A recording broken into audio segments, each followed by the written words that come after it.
Proceedings of the Education Select Committee this morning. Can I welcome committee members and our witnesses and members in the public gallery to our evidence session this morning. This is a one-off deep dive evidence session into the funding and finances of universities, and I'd like to start by inviting our witnesses to introduce yourselves to us this morning, starting with Professor Press. Thank you.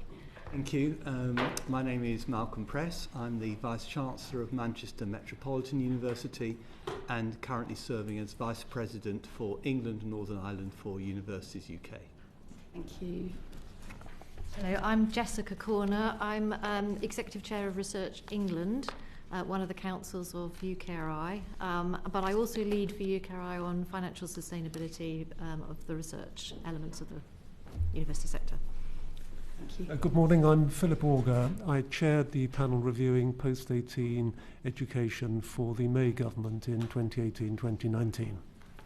Lovely, thank you very much. You're all very welcome with us here this morning.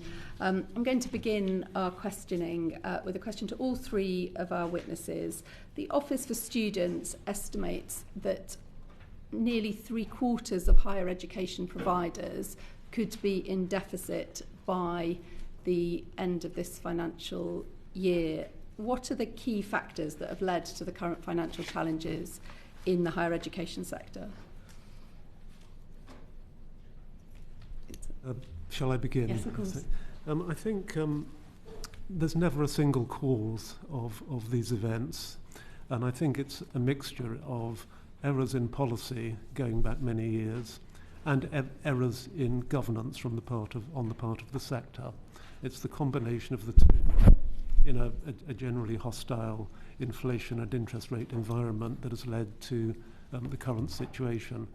Would you like me to expand on what I think are the errors in policy and governance, or should I just leave it at that? Briefly, if you can, that would be helpful. Thank you.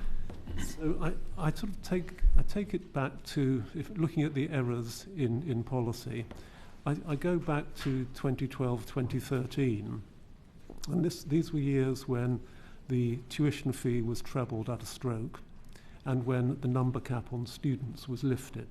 So suddenly teaching for a while became a profitable activity for the universities. With a number cap, the universities responded as you would expect. They grew very fast. And it's at that point, I think, that bad governance kicked in, because instead of taking a measured approach to the opportunities out there and to the likely future landscape, there was, I think, an overinvestment in some would call it essential student amenities, others would say vanity projects. There was a general dash for growth which wasn't very well managed at the sort of governing body level, and that then led to a situation where, when the music changed, as it did with COVID, with Ukraine, with the current geopolitical situation, inflation goes up, interest rates go up. The business models that had looked fine in those growth years suddenly look very strained, especially when the tuition fee was frozen for a long period. And so I think the final error is that the fee has been frozen for some years too long now, and that, in my view, needs to be addressed. I mean, I could talk all morning about that, but I don't think we'll come to some of the detailed issues as well. Thank you very much. Professor Corner. Well, from my point of view, because I oversee the research and innovation aspects of what university do, which make an enormous contribution to the strength of the UK in research as one of the global leaders. The picture that Sir Philip has just described also plays out in research. Universities make a large contribution from their surplus income to research to the tune of about 5 billion a year, and the public funding for research only covers a certain element of that, and so there is now, in this circumstance, a gap between the funds that universities have been putting into research and actually the ability to cover the costs of it. So that's another element that is fragile at the moment and we're concerned about. Thank Thank you, Professor Press. So I think it's important to understand the context of the external environment in which universities are operating. So this September, the fee cap will be £9,535.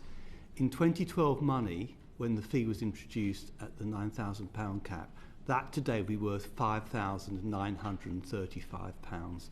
So the primary reason why universities are struggling in some instances is because we've had to constantly do more with less as inflation has eroded the real term value of the home undergraduate fee. If you couple on top of that the fact that there have been downward pressures on international students due to government visa policies, if you look at the fact that home undergraduate numbers have not grown in the way that you might have projected, despite the rise in the number of 18-year-olds because of cost of living pressures on students, you put all those things together, then that's why you end up in a situation where some universities are projected to be in difficulty according to the OFS data. Thank you. Jethwa. Thank you, Chair. Welcome, everyone. Thank you for joining us. Mine is for you, Professor Press. We're aware that 25 universities have applied to the Office of Students for permission to delay their 23 and 24 accounts being published, and some are still not published. The former chair of the British Universities Finance Directors Group has said that there seems to indicate a large and worrying scale of issues. Are you aware of these cases, and what insight have you taken from this? So I accept the data as you present them. The sector is very concerned about the financial sustainability of universities for the reasons that we've just set out in response to the Chair's question. The university sector is working very hard to try and drive efficiencies and understand what we can do to work together to resolve some of these challenges, and this is a piece of work which is actively in train at the moment, so we are taking active steps. Universities are looking at ways in which they can support one another and to continue to deliver value for students. I think it's worth remembering that we have a system in the UK which provides students with so much more than many other OECD countries. We have more favourable student-staff ratios, and we have a huge amount of wraparound support that we deliver to students. And I think we're reaching a point where we have to think about whether we want to deliver what is a world-class system for our students with great outcomes, or whether we want to think about operating in a different way, and that's a challenge that we're faced with. Thanks. Mark. Thank you, Chair. So I'm going to start with Professor Corner out on this one. The long-term reduction in funding for research, do you accept that this has had an implication for higher education institutions in the UK, their funding implications? And given that research funding, comes from government, it comes from charities, it comes from higher education providers, how can we actually make this more sustainable in the long term? So the context that we've just been describing, of course, I accept, and that is creating difficult conditions for universities in terms of managing their research and innovation efforts, which are of crucial importance to the country. I think there are many drivers, there are many factors into how the situation has been unfolding.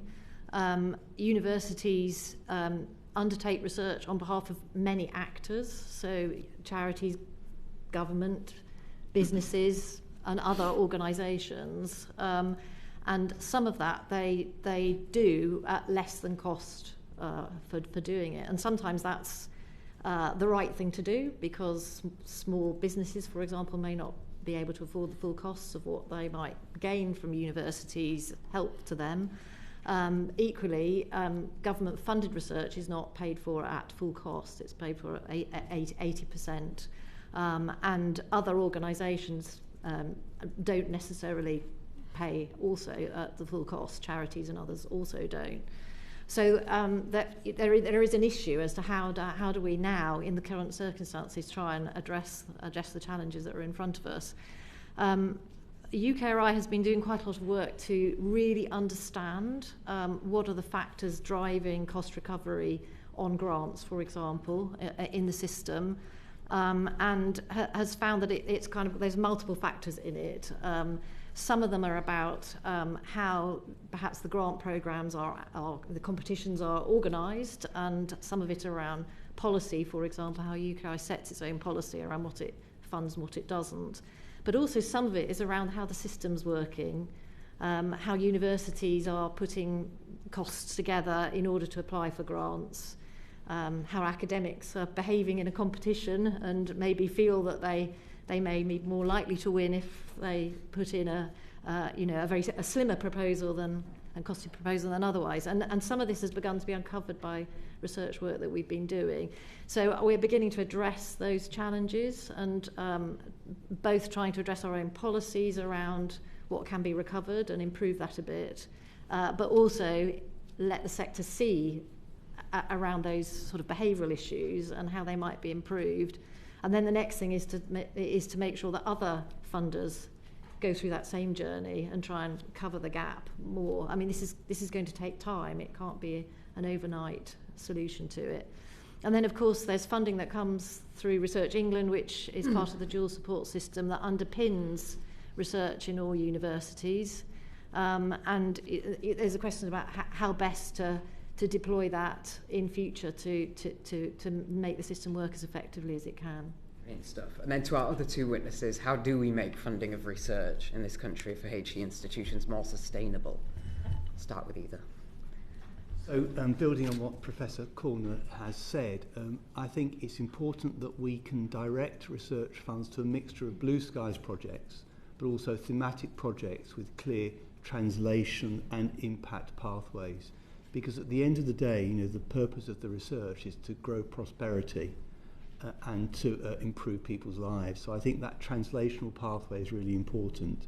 And that's why I think that the money that we use through HIFE and through QR would benefit from inflationary uplifts, because through both those pathways we can, I think, prioritise the research infrastructure that we need to enable us to thrive, but also those translational pathways to impact. We have to run the two hand in hand. Blue skies research often delivers impact, but a long way down the line.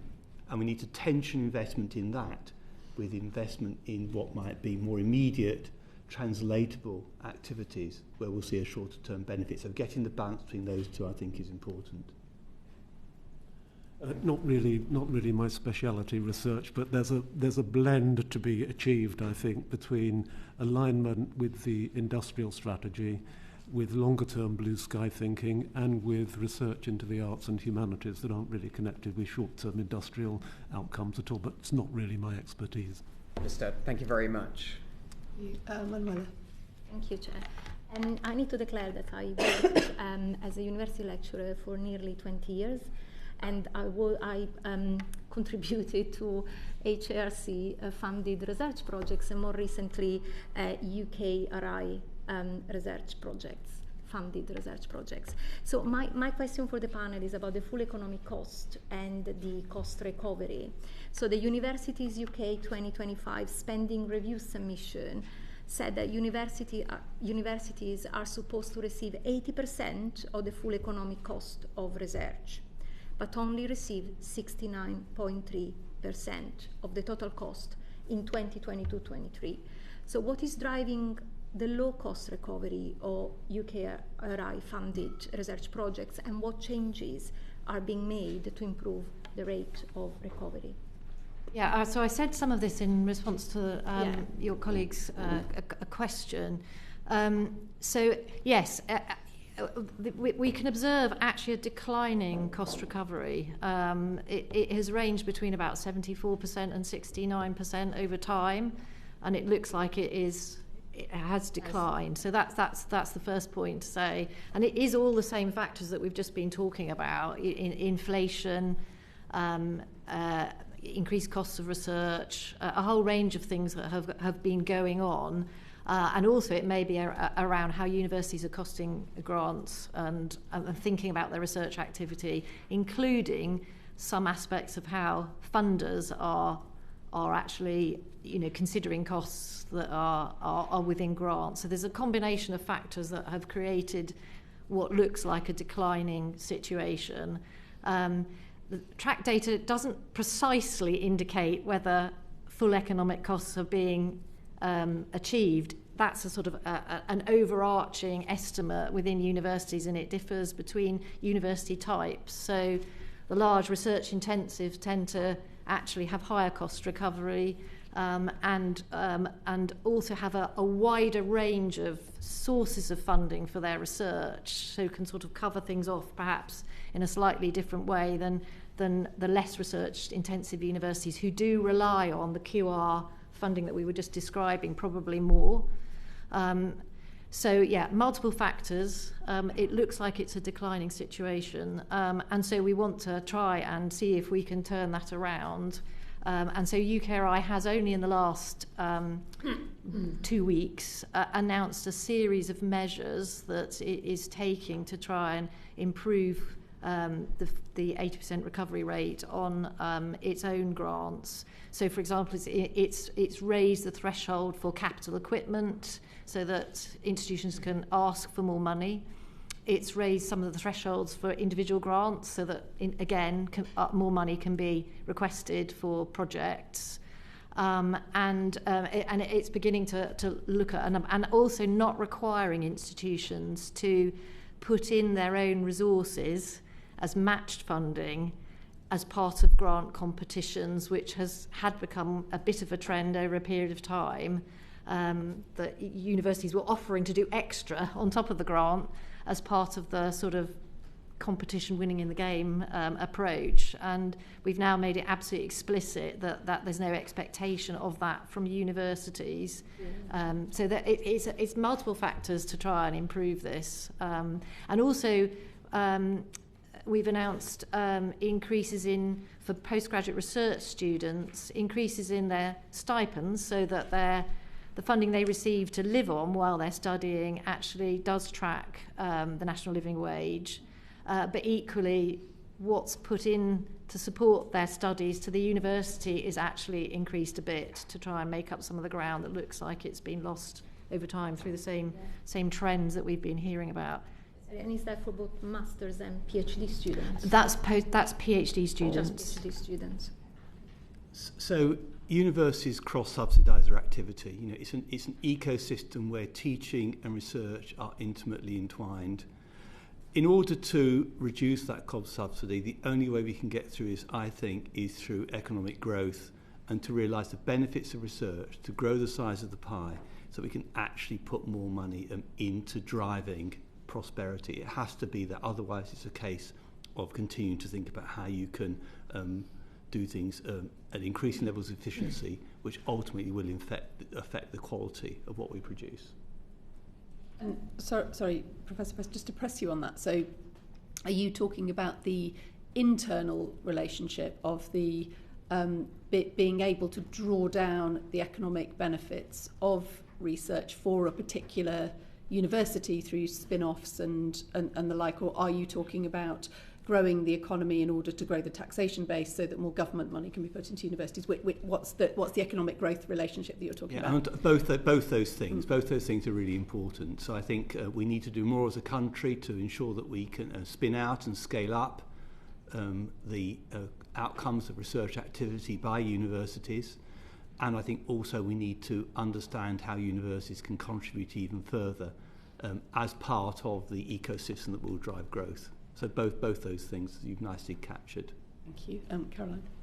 Yeah, I've got two questions actually, if that's okay. The first one is, will the sort of tightening of the fiscal situation financial situation around research improve the quality of the research? You may remember that this committee, in a previous iteration before the general election, looked at some of the research being produced by Manchester University by a man doing a PhD into shotocomics. And that sort of unearthed a whole number of aspects of research that was being done in universities, even in the case of University of Manchester, a highly thought of university, that was of very poor quality. Will the financial situation reduce the amount of such research and increase the quality of what is delivered? I can attempt to answer. I mean, the current situation creates a number of concerns, actually, because universities, given the constrained times, are going to have to make difficult choices about what research they can continue to support. And also they're doing that at the same time as trying to make sure they're managing the educational aspects of their offering as well. So, you know, one outcome could be that actually the overall amount of research will contract in universities. We don't really know whether that in itself would lead to a different outcome in terms of quality. It could be that actually expensive types of research need to be reduced, or we can see at the moment that perhaps disciplines such as the arts and humanities are being reduced in many universities, but we still need arts and humanities research to go on. Equally, UCEA, that has its funds from government to support research, will also be needing to make difficult choices over which are the best areas of research to support. So I think those decisions are made in terms of quality, are made at institutional level around a university's strategy, and they're given funds from government to be able to make those decisions, and the best place to do it. So just to follow on from Professor Corner, I just want to say a quick word about arts and humanities. I don't want you to go away thinking that they don't add value. I mean, the creative industries sector is the fastest growing sector in the Northwest, and it's not just about technology, it's about the creativity that comes from our academics and students in those areas. And we have a School of Digital Arts, and we're inundated with applications to study there, and we're inundated with business engagement opportunities too. So as an aside, I just wanted to ensure that you didn't go away thinking that the arts and humanities weren't absolutely vital to the future success of our country. In response to your question, quality is absolutely paramount. And I think the challenge for universities is to ensure that we do not internally fund low quality or unproductive research. And I accept that is a challenge for all institutions. We have to make sure that when we allocate research time and internal resources, including QR, we are prioritising high quality research. And I think universities are on a journey to do that, but there is still more distance to travel, and we cannot condone low quality outputs, full stop. If I may just chip in there, I think it's a very good question, and the strategic importance of research across the field is clearly underlined and understood, I think, all round the table and the wider community. But I think there is a legitimate question to ask, and I don't know the answer, to ask whether the research resources are spread too thinly across the sector, whether we need to do all things everywhere, or whether there is a case for a concentration in certain areas. Thank you. My other question, Chair, was about whether there seems to be a feeling that all universities must succeed, and however difficult financial circumstances get for any given institution, somehow they must be propped up at all costs. Is it reasonable to suggest that some university institutions do offer relatively poor quality degrees and or little value for money for students, and that perhaps they would be better off doing something else? Shall I tackle that question first of all? So we have 2.25 million students in the UK, and we have 141 members of Universities UK. So with a sector of that size and scale, it will always be possible to find an example of something which is suboptimal. But when you compare the UK HE system with its international counterparts, we look very good in terms of quality. Now, I say that in a way which is not intended to be defensive. We are committed to driving up quality, but I think we need to avoid talking ourselves down, otherwise we'll get into a very challenging space. There are things that need to be fixed, there are always things that need to be fixed. In terms of whether we have the right number of universities, I think what's important to remember is that universities also play a very, very important civic function, a place-based function. And when you speak to civic leaders in towns and cities that don't have universities, they'll always say, if only we had a university, that would be the first thing they come back to you at. You know, we are responsible for 850,000 odd jobs across the country. You know, we deliver enormous benefit. Now, there may be instances in some places which have high concentrations of HE providers for some coming together, working together, doing things differently. I absolutely accept that. But I think it'd be very difficult for a city or a region with 1 or 2 universities to think about giving up on those institutions, because that will deny access to young people, particularly people from under-resourced backgrounds who won't have the opportunity to travel, and it will deny access to local businesses in order to benefit from those universities. And I think the whole city regional people would be poorer as a consequence. I think we have to think about how we can provide these place-based assets, these anchor institutions, but in a sustainable way. You believe they can't fail and they need to continue?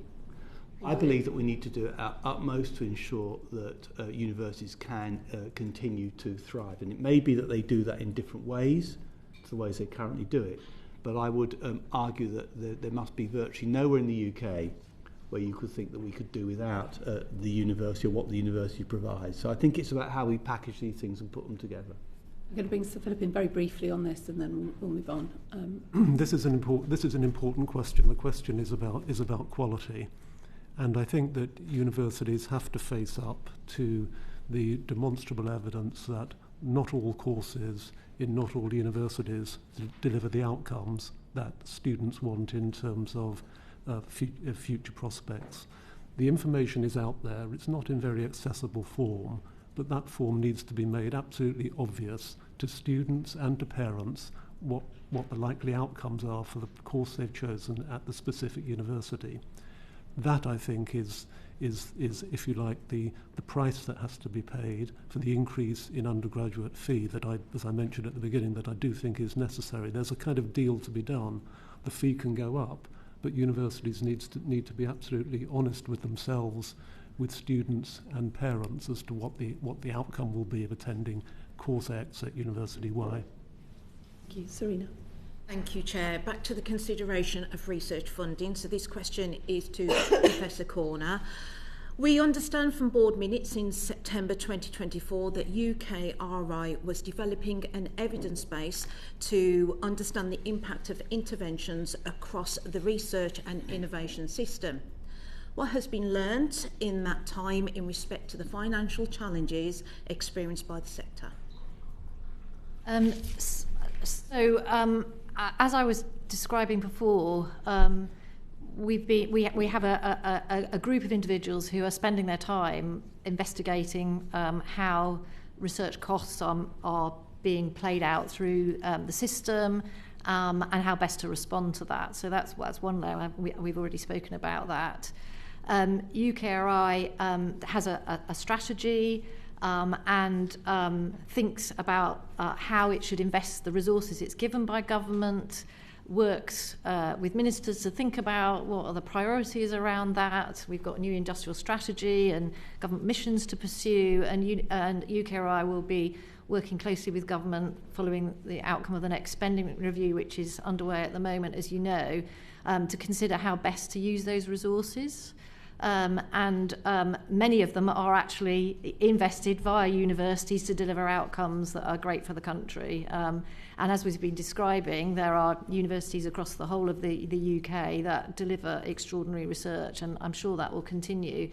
The bit that I'm responsible for is it's part of the dual support system. So one side is the competitive grants that are funded by UKRI and the research councils, and the other side is the funding that we've already spoken about that goes to universities for QR, which underpins the strategic direction of universities to make their own decisions in their own localities, actually, as we've been hearing, around what are the best things to pursue, how to work with business and how to think about commercialising research and so forth. And it works as this sort of very cleverly integrated system, and it will continue to do so.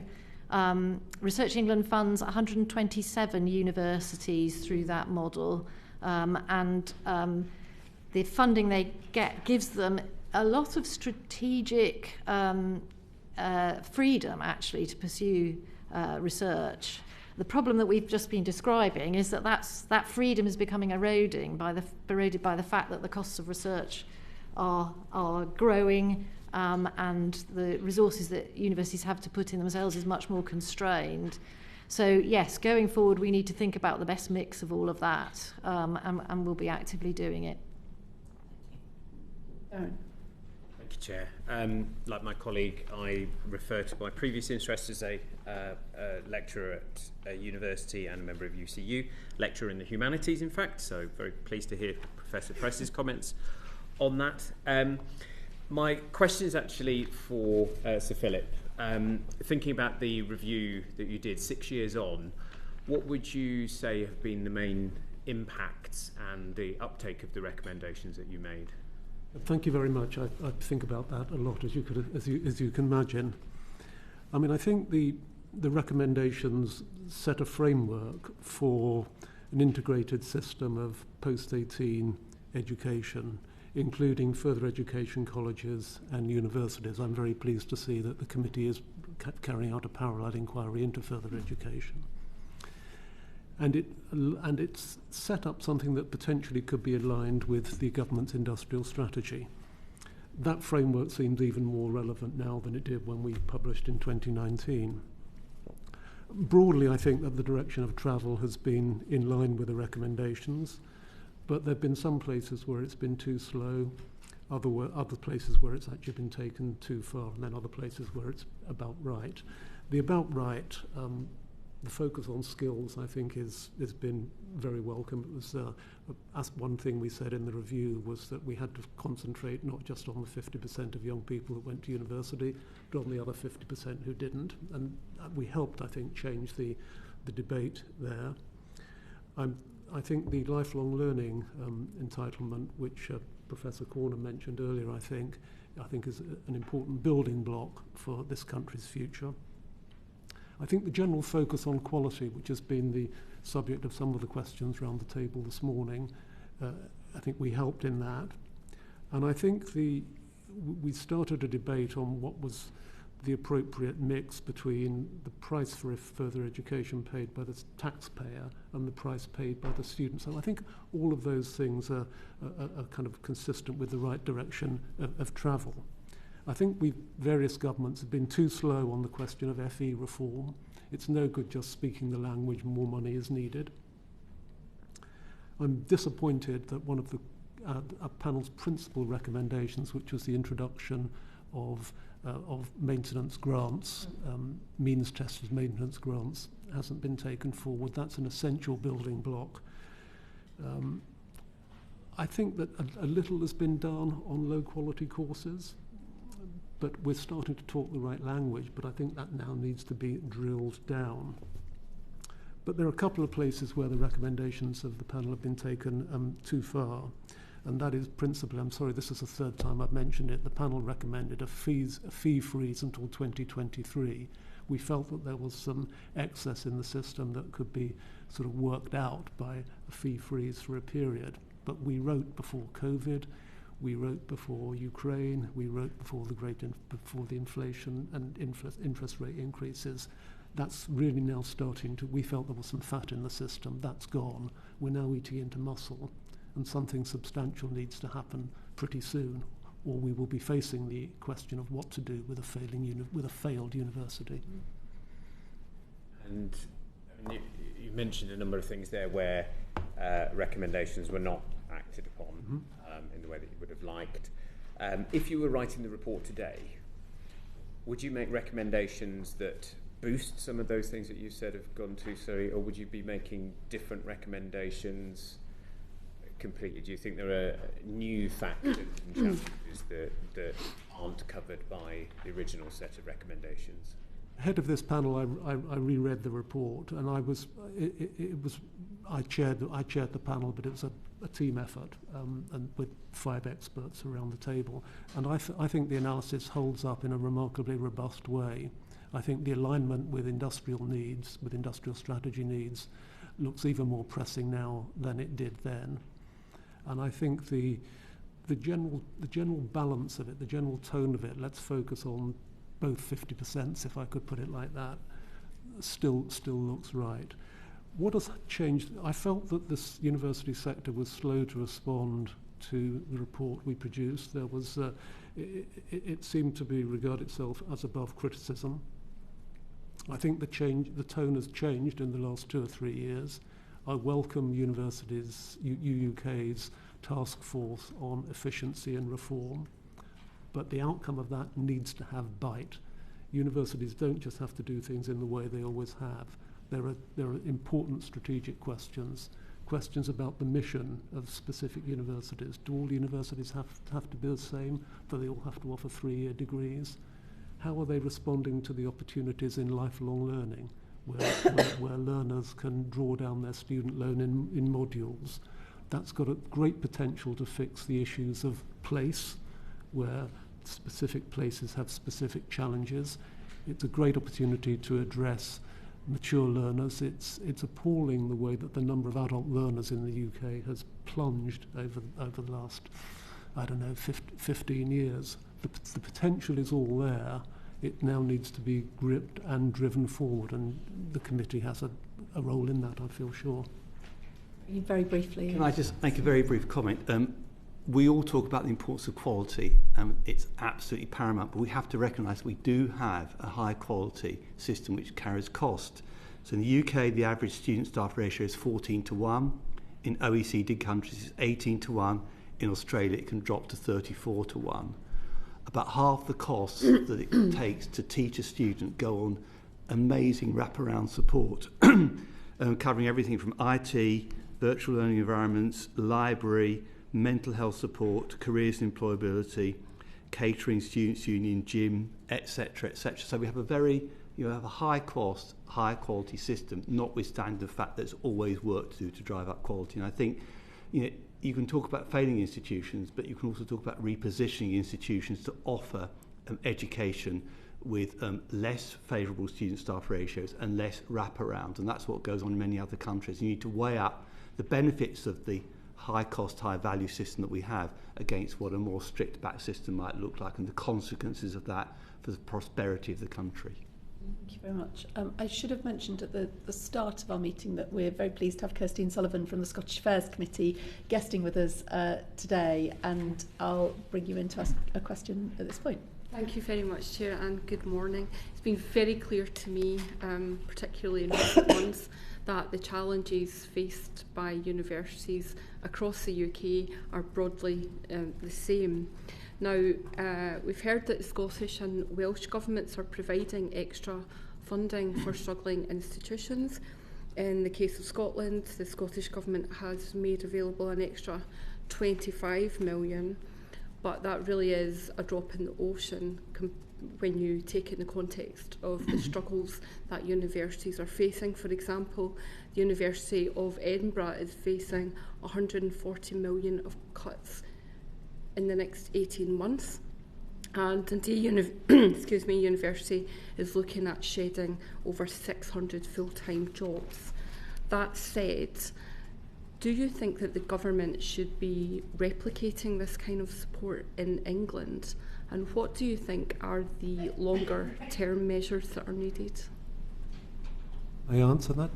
I mean, I think there is no doubt that we can't allow a university in England to fail, to go under. I think the consequences for students, past students, let alone staff, academics, and the locality, let alone the UK's international reputation. I think that's actually unthinkable. So something has to be done, and there has to be a behind-the-scenes support package to ensure that the university doesn't fail. What happens in future, though, the second part of your question, I think we have to try and avoid the policy errors I outlined a few minutes ago. That's obviously easier said than done, but index-linked fees will go a long way to help. We also have to address the issue of bad governance, because the thing that troubles me is that if a university fails, no one is on the line for it really, except probably the taxpayer. The governing bodies are part-time. It's tough to expect them to carry the burden. So I think the focus has to come onto the university vice-chancellors and senior managers.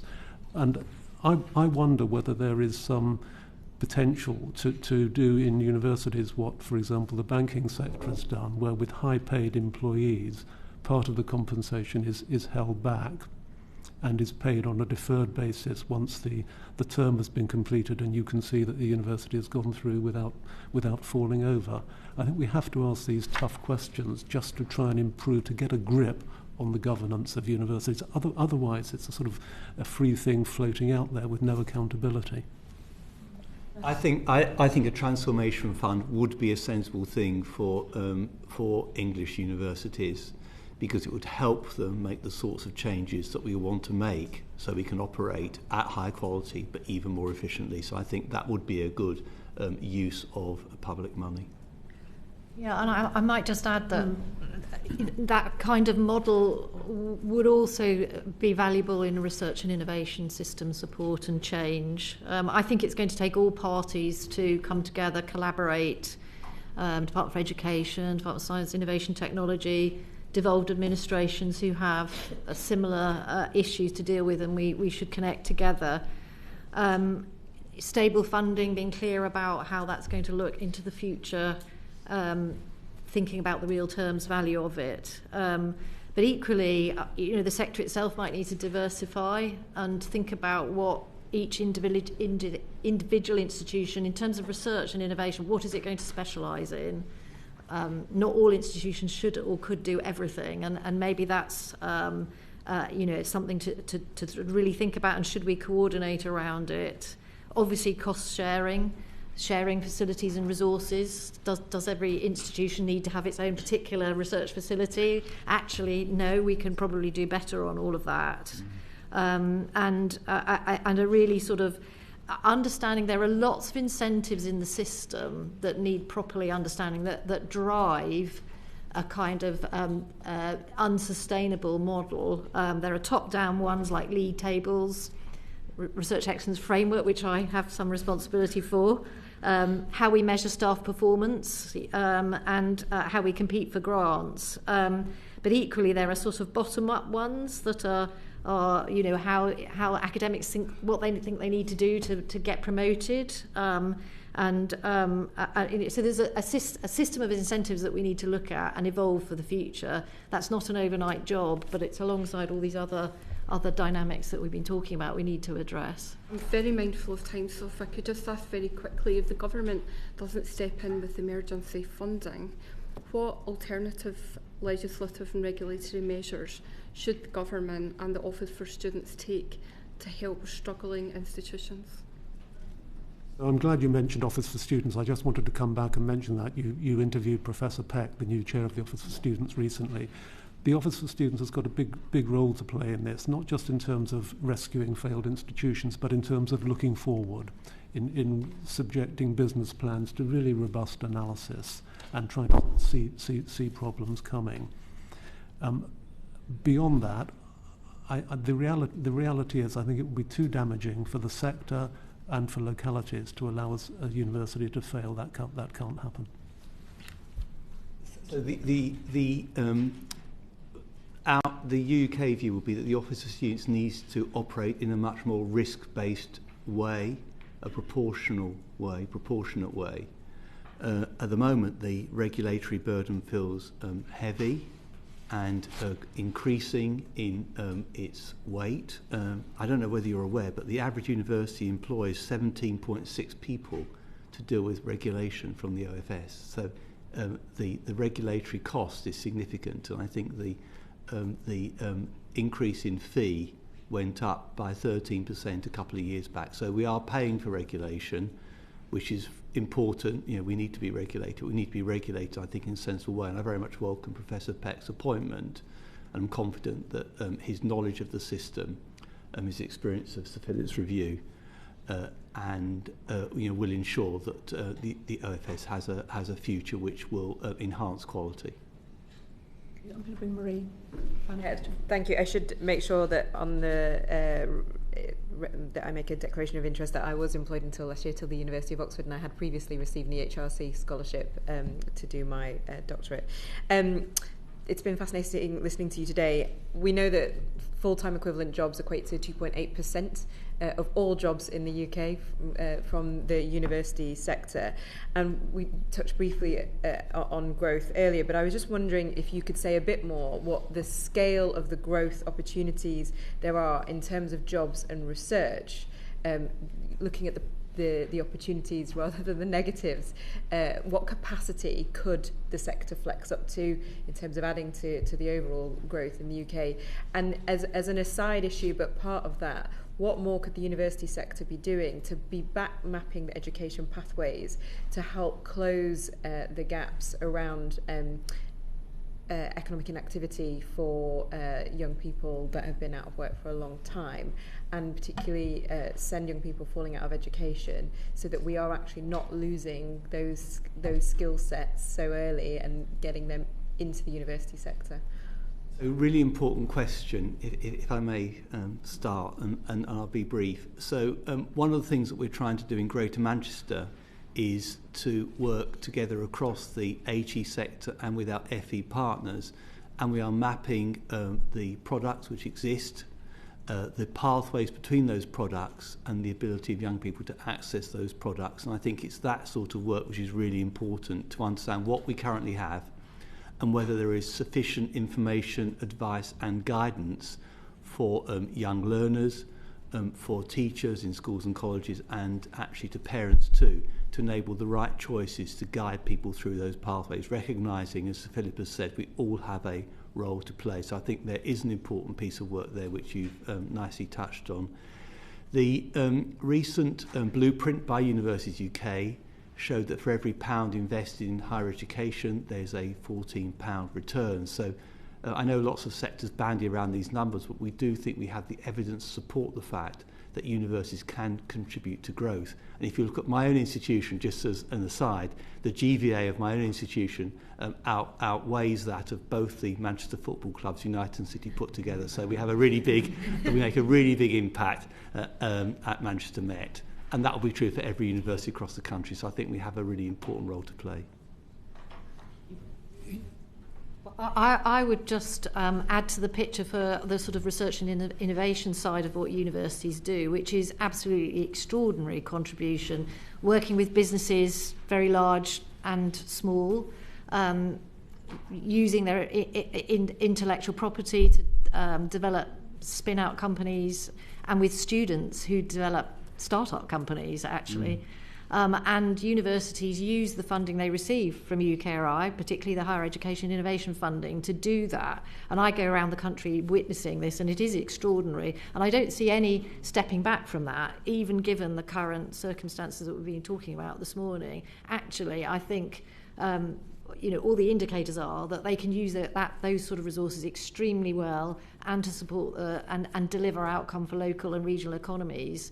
That higher education innovation funding, we've just done another evaluation on, and it returns £10 of return on investment for every £1 that goes in, and it's even higher for actually student startup companies. And again, we've been reviewing how universities work in the spin-out company and dimension, and trying to drive that even harder and show best practice, and help universities understand how they can do that most effectively, and not think about taking too much equity for themselves, which they're changing their practices around as well, which again helps drive growth in the economy, which is, it's very exciting.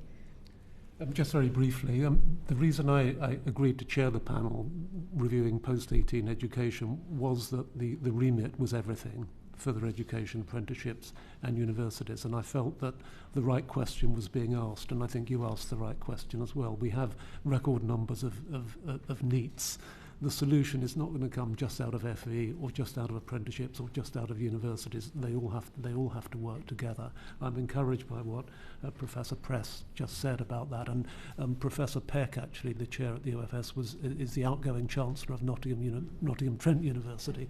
And the way that Nottingham Trent has worked with local FE colleges is actually a really interesting blueprint for the potential way forward. Thank you very much. Can I thank all three of you for giving us your evidence today. We are really challenged on time today, and I'm conscious this panel's run substantially over the intended time allocation at the beginning, but that's because of the breadth and depth of the topic. So can I just say to all three of you, if there's anything that you felt that you didn't have the opportunity to say to the committee today that you would like to say to us, please do feel free to write to us after this session with any further evidence. Thank you very much. Thank you. Thank you.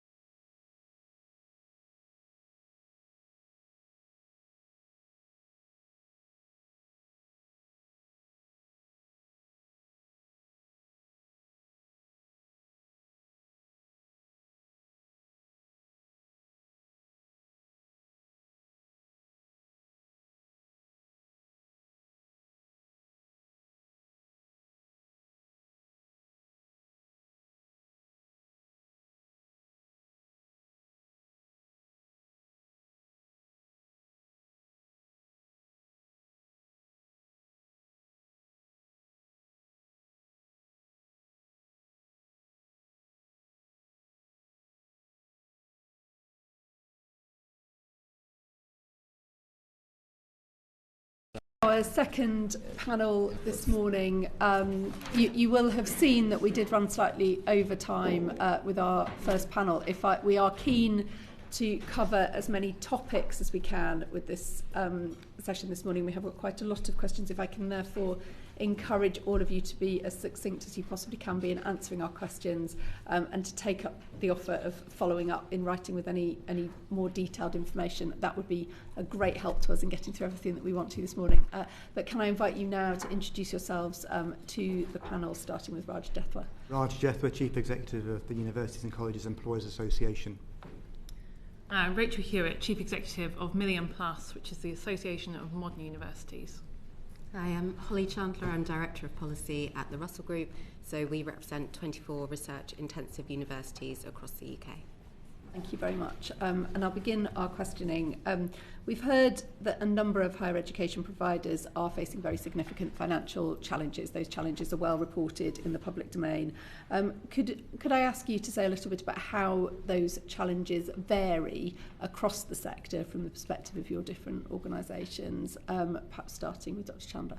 Yeah, sure.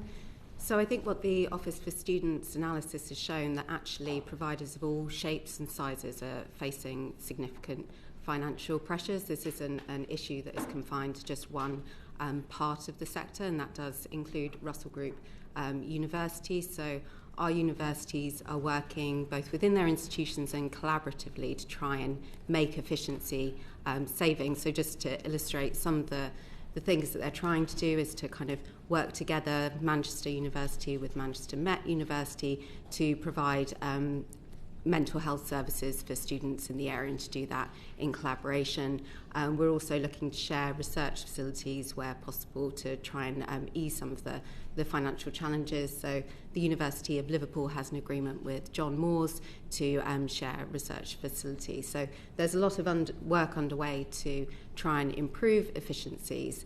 But I think our concern is that only goes so far. We're trying to protect the quality of our education and protect our ability to deliver research activities. And the scale of the deficits that we're facing are so large that efficiency measures alone are not going to be able to address those. So we do need to see government come forward with a financial plan for financial sustainability for the sector. Rachel Hewitt. Thank you, and I'd agree with what Hollie has said about this affecting all parts of the sector. Certainly, there are a few elements I wanted to draw out around the way it particularly is impacting modern universities. One of which is they're required to be part of the teacher pension scheme, which has faced significant increases in costs in recent years. And where schools and colleges have received additional support to be able to cover some of these additional costs, universities as autonomous institutions to some degree understandably haven't been able to receive that But the requirement for modern universities to be part of the teacher pension scheme means that there's not a level playing field in terms of institutions because of the significant additional costs for employing someone on the teacher pension scheme. That's one aspect. The two others, I think, are the disproportionate hits to modern universities by recent immigration changes, so particularly changes around things like the dependence policy, due to the diversity of markets that modern universities recruit their international students from.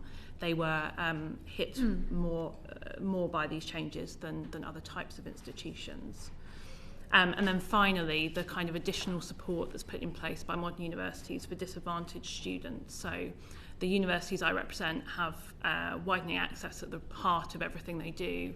And they often have things like higher student staff ratios, see themselves as teaching intensive institutions.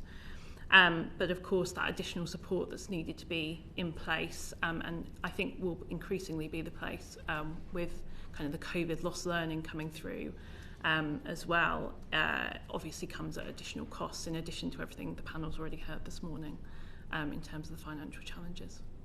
Thank you. Jethwa. I'd echo those points. I mean, in terms of international student recruitment, that's taken about £300 million already out of the sector's overall income, and that's a modest estimate. In terms of the teachers' pension scheme, I mean, that's been institutions, it's about 100 institutions out of 170 represent who participate in the TPS. It's their costs have gone up by about 12 percentage points in the last 5 years. So it's a significant impact on the sector.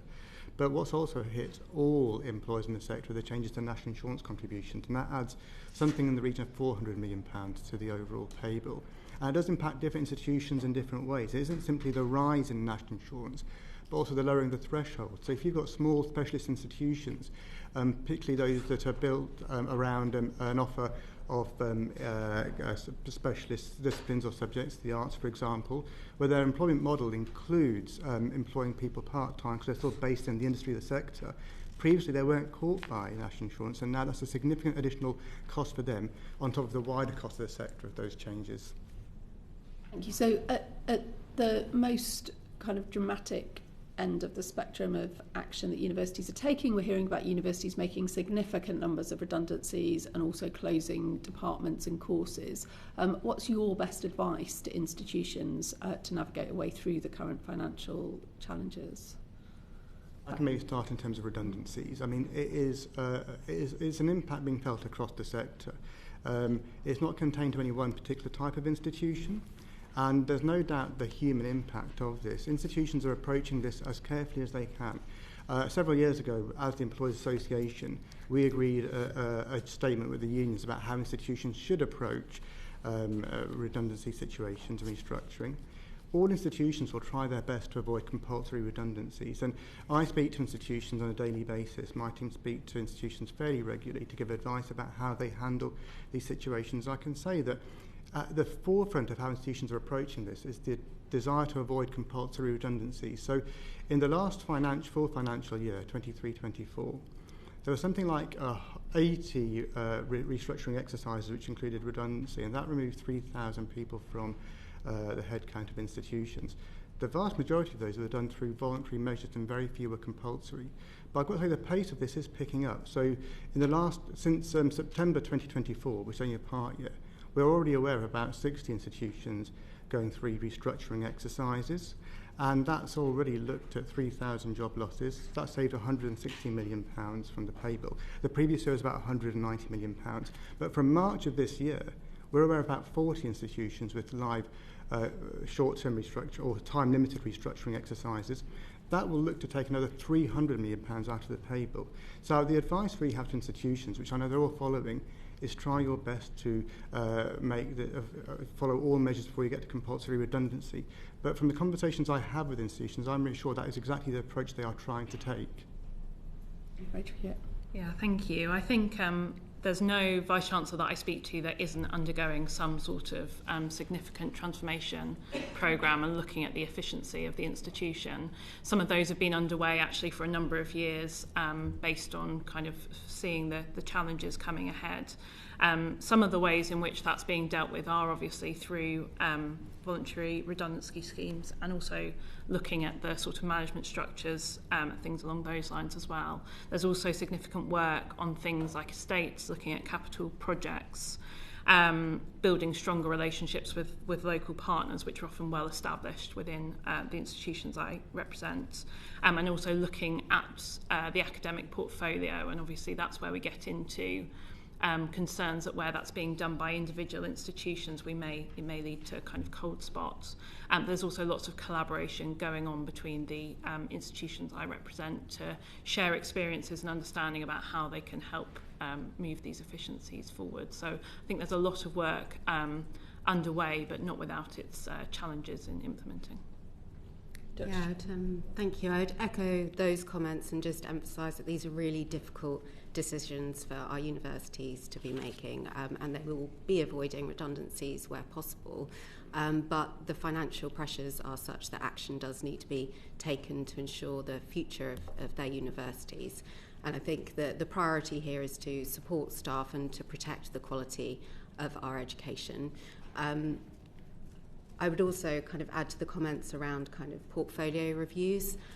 So our universities are kind of considering the courses that they offer, but within those courses, the modules that they offer, a lot of courses have optional modules. So they're looking, for example, where there is a kind of low uptake of some of the modules and they're no longer viable to operate, and kind of consolidate and reduce those options. So there will be some impact on the options that students might have on some courses, but that is with a view to protect the quality of that provision. But while some of these decisions being taken at individual institutions will make sense strategically for their futures, I think what we're concerned about is that those individual decisions taken by institutions, the kind of overall impact on the sector as a whole. And as Rachel said, you might see some areas, some disciplines which are no longer offered in certain parts of the country, or even that we're going to reduce our kind of capability across the UK in those disciplines. So I think some work by the Office for Students and probably Skills England as well to kind of be looking at how those changes in provision are happening across the UK to map and to consider how to mitigate some of that lost capability would be helpful. Thank you. Caroline Bowden. Thank you, Chair. Both the Russell Group and MillionPlus have proposed increased tuition fees linked to inflation and higher government spending. How realistic do you think that these two proposals actually are?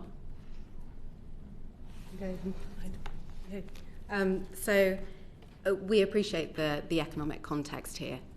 It is challenging across all areas of government spend, but we think we do need a sustainable settlement for the sector so that the sector can help contribute to economic growth. So you're right that we called for an increase in line with inflation for tuition fees, but also something that wasn't mentioned on and in the session on panel 1 was the investment that government makes, the teaching grant, the strategic priorities grant, which has decreased in real terms as well significantly. So we do need government to be looking at both of those sides, the fee and the grant that's provided. I think in terms of growth for the UK, we know that we are going to need 11 million more graduates for our workforce by 2035. 88% of new jobs will be graduate level roles. And the industrial strategy high growth sectors are particularly reliant on graduate skills. So we do need to see growth in the sector and sustainable growth to achieve those graduates that we need for our future workforce. Yeah, I'd agree with much of what Hollie's said on that front. I think our members are pragmatic about the challenging financial environment that we find ourselves in, and that's recognise that across the education space as well. They often have very close working relationships with their local colleges and local schools and see some of the funding challenges on that front as well. So we don't underestimate the challenges around that. And that's why partly there's a pragmatic response in terms of the work that's going on within institutions to drive efficiencies themselves and take action to address the challenges from their front. But I think we know that that can't be the only element of it, and actually we need government to support a sustainable financial system for higher education, and some of the sort of moderate changes suggested around like inflationary increases in student fees, we think could be one way of doing that, along with obviously increased support for students with their maintenance as well. And if I could just ask, there have been several reports which have suggested that an employer's contribution might be a better way to fund going forward, rather than increasing student fees again and again to the point that it excludes students, particularly from disadvantaged backgrounds, and that would create stronger bonds between employers and local universities and encourage universities to develop courses that lead into direct employment. And it would also make sure that the loans actually do get paid back, because we know that quite a large proportion of student loans don't end up being paid back at all. So do any of you have a view on whether you would like to see that as a model? I'd probably say that given the significant challenges faced, all options should be on the table in terms of different models of funding higher education. And I think those relationships between universities and employers are really important. So we see good examples of that work existing.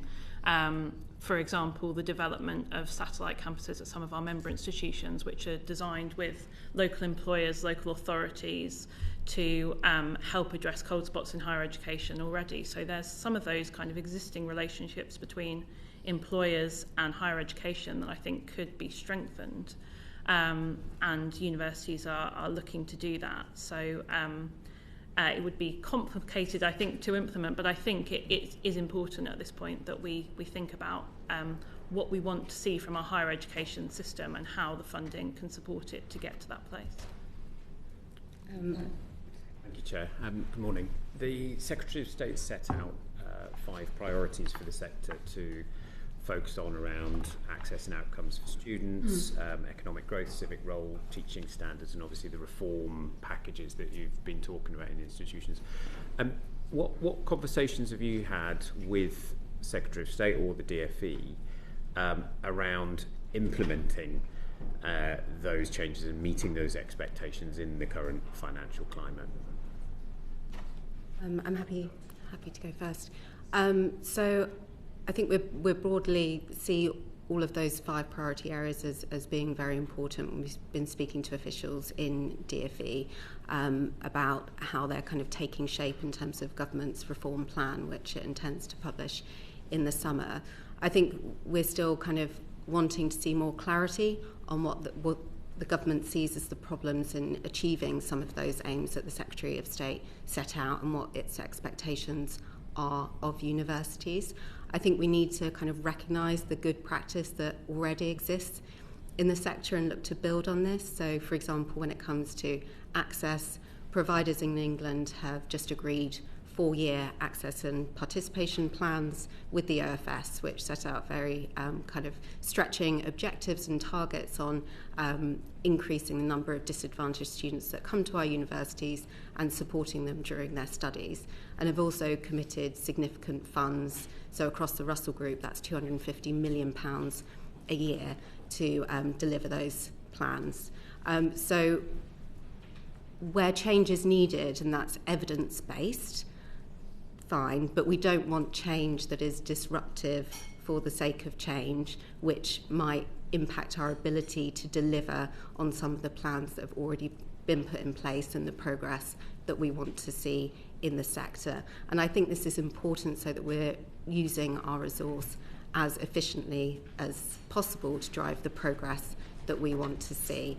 And I would just say that the HE reform agenda, all of the areas set out are very important, but in itself they won't deliver the sustainable system that we need for higher education. This does need to come hand in hand with a funding plan from government that can achieve that sustainability and address some of the deficits that we're seeing.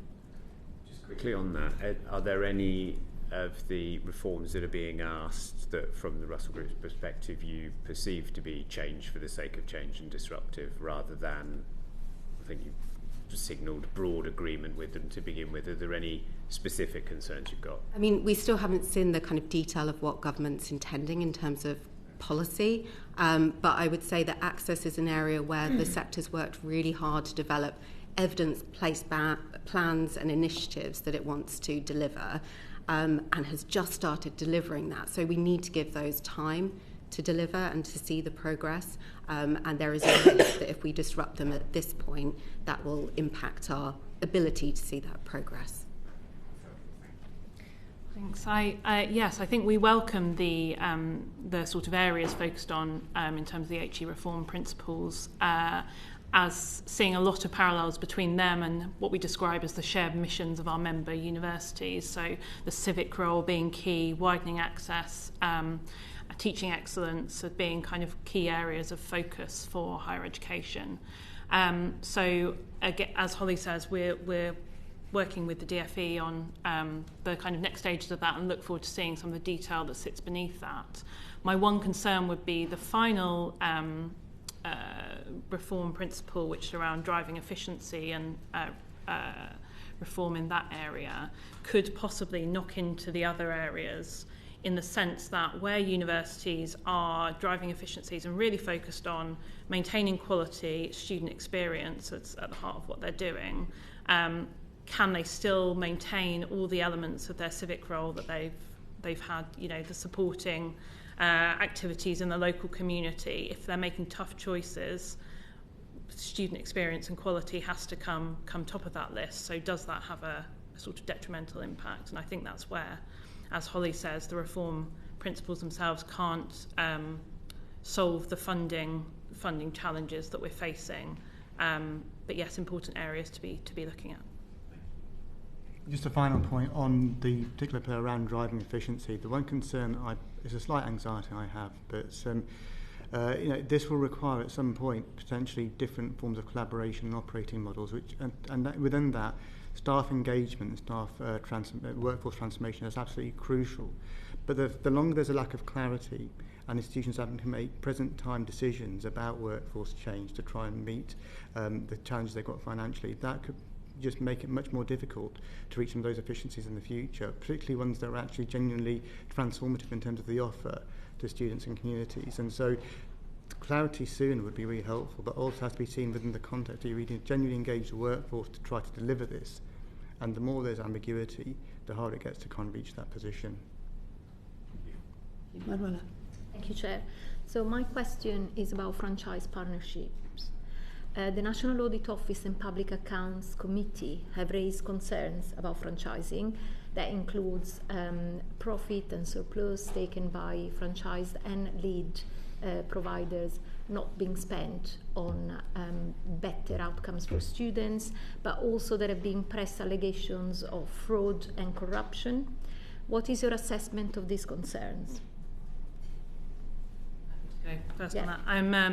So I think, of course, if there is any challenges with fraudulent activity, that must be addressed and dealt with immediately. And I know all my members would support that in terms of action taking place, and would work closely with DFE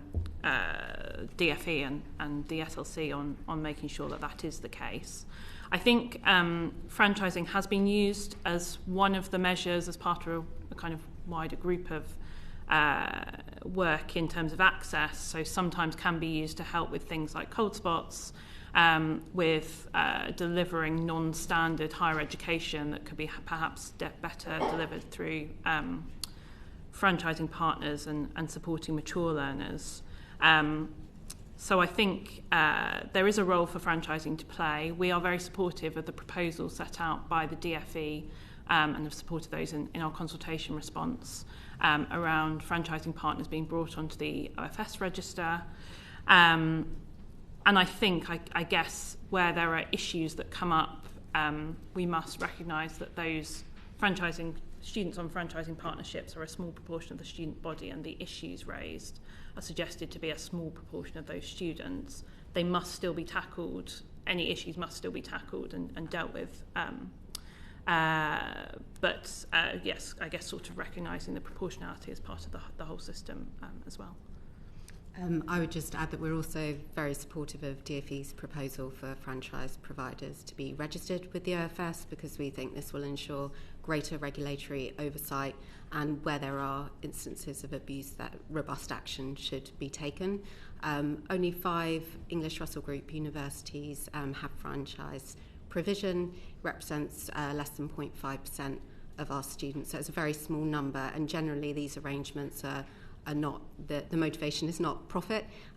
They tend to be with local FE providers. So, for example, the University of Liverpool has an arrangement with local FE colleges to provide a foundation medical course for mature learners, with the aim that those students then progress to undertake a medical degree at the university. So that's just an example of the kind of rationale for some of these arrangements. Thank you. Thank you very much, Chair. So my question is primarily for Dr. Chandler and for Rachel, although feel free to come in if you feel you've got something to offer on this one. International students. To what extent are universities dependent on international student fees to run their core business? And do you agree with Edward Peck, who's the next chair for the Office for Students, that some providers are not using realistic projections on the number of international students they'll take in, which further undermines the financial resilience of the sector? Start with Dr. Chandler, if that's okay. Yeah, of course. So international student income is incredibly important. Overall income to Russell Group universities, so international fees represent between a third and a fifth of overall income across our universities. And that is subsidising both research activity and the teaching of UK students, given the deficits that we're experiencing. On the projections, our governing bodies oversee the projections that are made at our universities. I think what has been challenging in recent years are changes to government policy around immigration. For example, the postgraduate taught student ban on bringing dependents that came in, which was a significant shift that has impacted international student recruitment. So Home Office data for 2024 shows that there was a year-on-year decrease across the sector of 14% in international student visa applications, and across Russell Group universities that was 5%. So these shifts have made it kind of challenging in some cases for our universities to make long-term forecasts, which is why I think we need stability in immigration policy. We need to ensure a welcoming environment for international students and staff with affordable and internationally competitive visa options. And that includes our priority really is to see the graduate route protected in the UK, so that students have those post-study work options available to them. Thank you very much. And Rachel. Thank you. Yeah, I agree with much of what Hollie said in terms of the higher education system has been designed to be based on some level of cross-subsidies between home students, international students and research funding. Obviously, as there's been a decline in the fees for home students in real terms, that's had a knock-on impact on how those cross-subsidies have operated.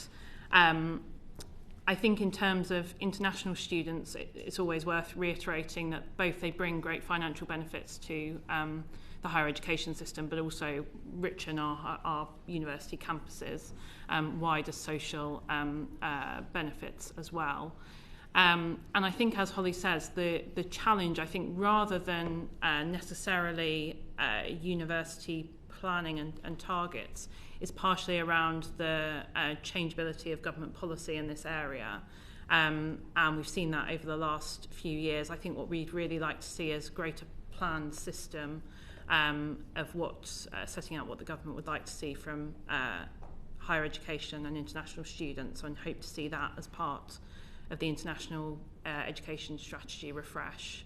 And as Hollie said, protection of the graduate route, which, as the work that was done by the Migration Authority, the MAC, last year, was demonstrated to bring great benefits to the higher education system in the UK.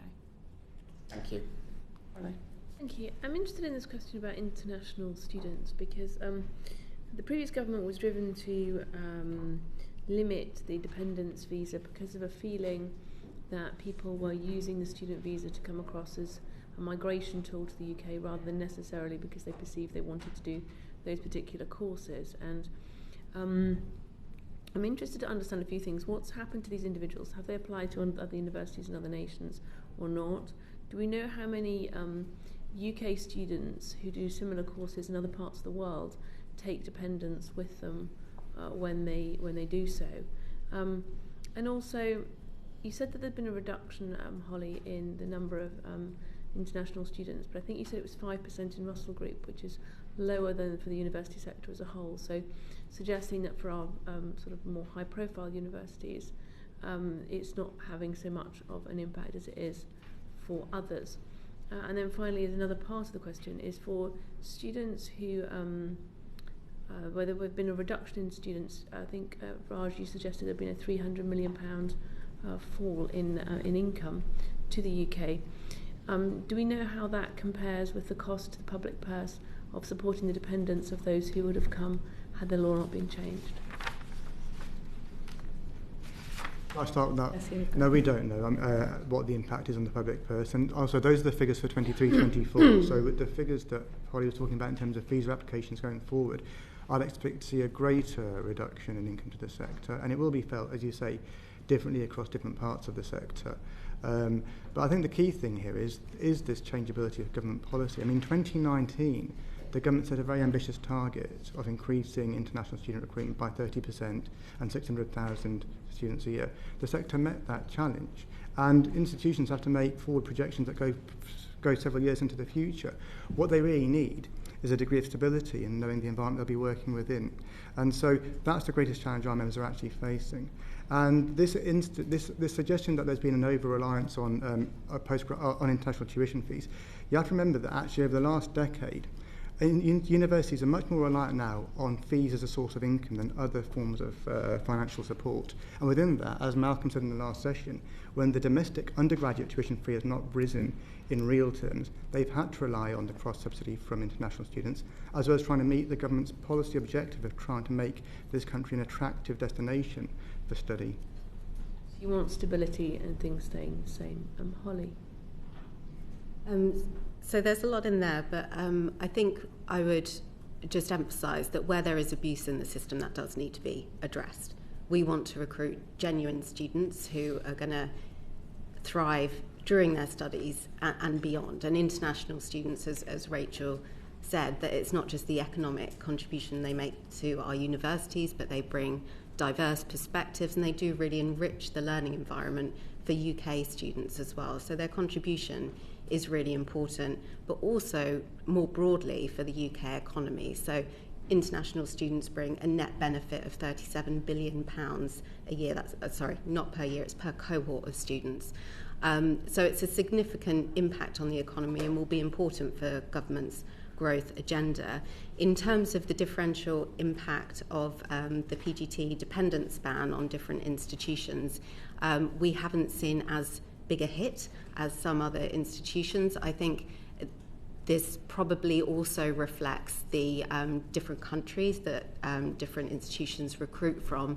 We know that some countries, like students from India, for example, are particularly sensitive to kind of changes in rules around the ability to bring dependents, as are students from Nigeria. So those students from those countries have been more impacted by the change, whereas students from China are less sensitive to those changes. Can I just ask, have you been so impacted that you found you have empty places? Because presumably when you have your places at the beginning of the year, you have a number of British students who you turn away, particularly for Russell Group, who apply to you, who are not able to get a place because they're full, or you have criteria.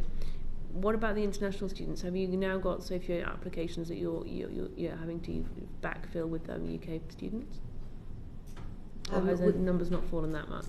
So there's been different impacts on undergraduate versus postgraduates, which makes sense because it was a ban on postgraduate dependents. So a recent survey at our universities has found that there's been a drop in enrolments of international postgraduate students of around 7% this year.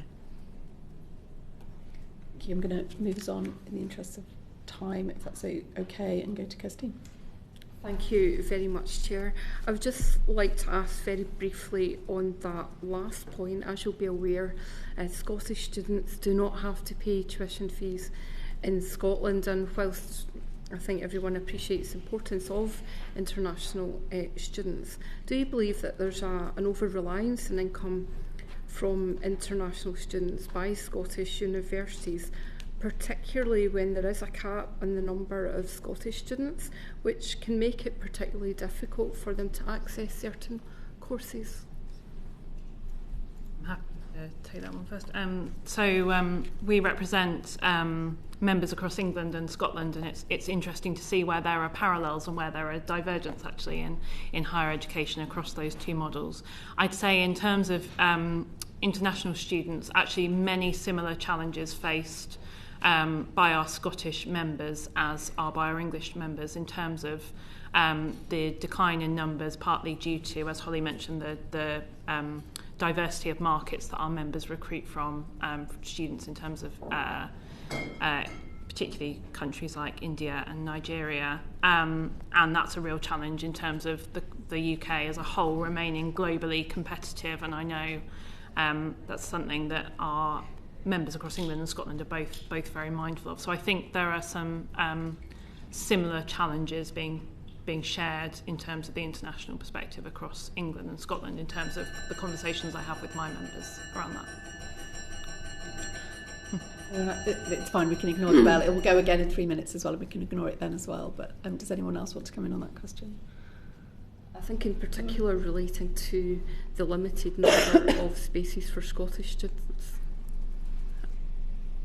Yeah, so in Scotland the situation is quite unique in terms of, well, different from the England context where we don't have limits on the number of students that can study with us. So in England, the international students, the increase in those numbers has meant that we could grow the number of places for UK students, which hasn't necessarily been the case in Scotland because there are numbers caps on the number of places available to Scottish students. Thank you. So just moving on, do you think that poor governance, particularly financial governance, contributed to certain higher education providers now facing difficulties? And I think the inquiry at University of Dundee might touch upon some of those points. Yeah, I think it wouldn't be right for me to speculate on obviously an individual institutional case, and obviously there'll be different approaches in terms of possible challenges with governance across different institutions. What I would say is the scale of the challenges we're seeing in the sector across all different types of institutions indicates that how those matters will be dealt with will be different at different institutions, and how that kind of those governance processes will play out will be different. But the scale of the challenges is impacting all institutions. I know from talking to my members, they're all facing similar challenges in terms of the financial position. And there is a much greater focus of the role that university governors play now, and a more prominent role for them. And I think that is right. Good governance is important, as well as good leadership across institutions.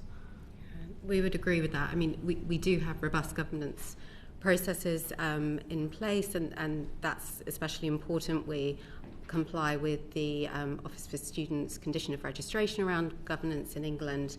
There is also work underway to kind of share best practice around governance. So the CUC is undertaking a review of its code of governance, and that should really help to strengthen governance arrangements across the sector. So UCEA have criticised higher education providers for borrowing too much for capital spending on buildings, for example, at the expense of academics. How do you respond to those criticisms? I can take that. I mean, the staff pay bill makes up about 50 to 60% of the overall expenditure of institutions. They do have to invest in capital expenditure and in estates, but it makes a much smaller proportion of overall expenditure. And actually, the balance of that has changed in recent years, and we can provide figures to the committee afterwards. I would say that every year that whenever we look at the pay uplift, there's never a sense that institutions are prioritising capital investment over investing in their staff and students. Could I just add that I think that's right, and actually a lot of our universities have been pushing out or even cancelling capital projects because of the financial pressures. And looking at the data, we've seen a nearly 20% reduction in spend on buildings since 2018. So they have been really reducing their spend on capital projects. I'm going to move to Manuela next. Thank you. Yes, I just wanted to go back to international students, and I wanted to, how are you treating British students who live overseas and then apply to come and study in UK universities? Are they home students, or are they treated as international students? I think it depends on how long they've been overseas as to what their status is and what their fee status would be, but we can follow up with the committee with more information on that. It would be helpful to follow up on that. I've come across examples of the same student who has been overseas for the same length of time being treated differently by different institutions in the same year of application. So I think if you can provide clarity on that, that would be helpful. Manuela, you. Yeah, I want to talk about insolvencies, and so what would happen if a higher education provider went insolvent? And I want you to think as well, if this university is an anchor institution in a rural area, think about also the ramifications for the, for employees, not just the academic and student body. But yes, if you could let us know about the process and. Well, I think it's going to look different for given the institution in question and its kind of local context as to the kind of impacts that we would see. I think there's been a lot of discussion on the impact of students, but also there's the impact of staff and research and the local economy. So for students, we have student protection plans that are in place at all universities in England, and where the Office for Students has a concern that providers at risk of market exit, they can require a student protection directive, which is a kind of more detailed plan of how students would be able to continue with their studies or receive compensation in the event that that wasn't possible. So there are structures in place to say how students would be treated in the event of market exit, but I think that the specific circumstances would just depend on the institution in question. I think given all the implications for research, for the local economy, etc., it's important it's not just the Office for Students that is looking at this. And I think we really want to see a kind of more strategic multi-agency approach. So the Office for Students working with all relevant government departments and agencies, including UCEA and DCIT on the research side, so that there is coordination and that there's a role really for government to make sure that those structures are in place to be able to achieve that coordination. Thanks. Yeah, so the universities that we represent are quite often there's examples of being the only university in that town or place, so Wolverhampton, Staffordshire, Suffolk. But even where they are a university, where there are other universities locally, they're generally the biggest recruiter of local students and supporting local students through their studies who might want to stay local due to caring responsibilities or being mature students or other aspects like that. And what we hear from these students is often that if the university wasn't there, they wouldn't look to go further afield. They want to have that local relationship. So given the conversations ongoing around the NEETs and the rise of those, I'd be significantly concerned around the impact that it could have on those. And we're already seeing a sort of greater number of people initially applying to university but not following through with their their full application and going into higher education. We can only speculate on why that is, but I think that's probably related to student maintenance funding, and that's an important part throughout all of our conversation around higher education funding. So I think our concern would be, as Hollie said, both the kind of negative impact that it could have on students and the hampering that could have in terms of access to higher education, and the government's aims around the opportunity mission and causing cold spots.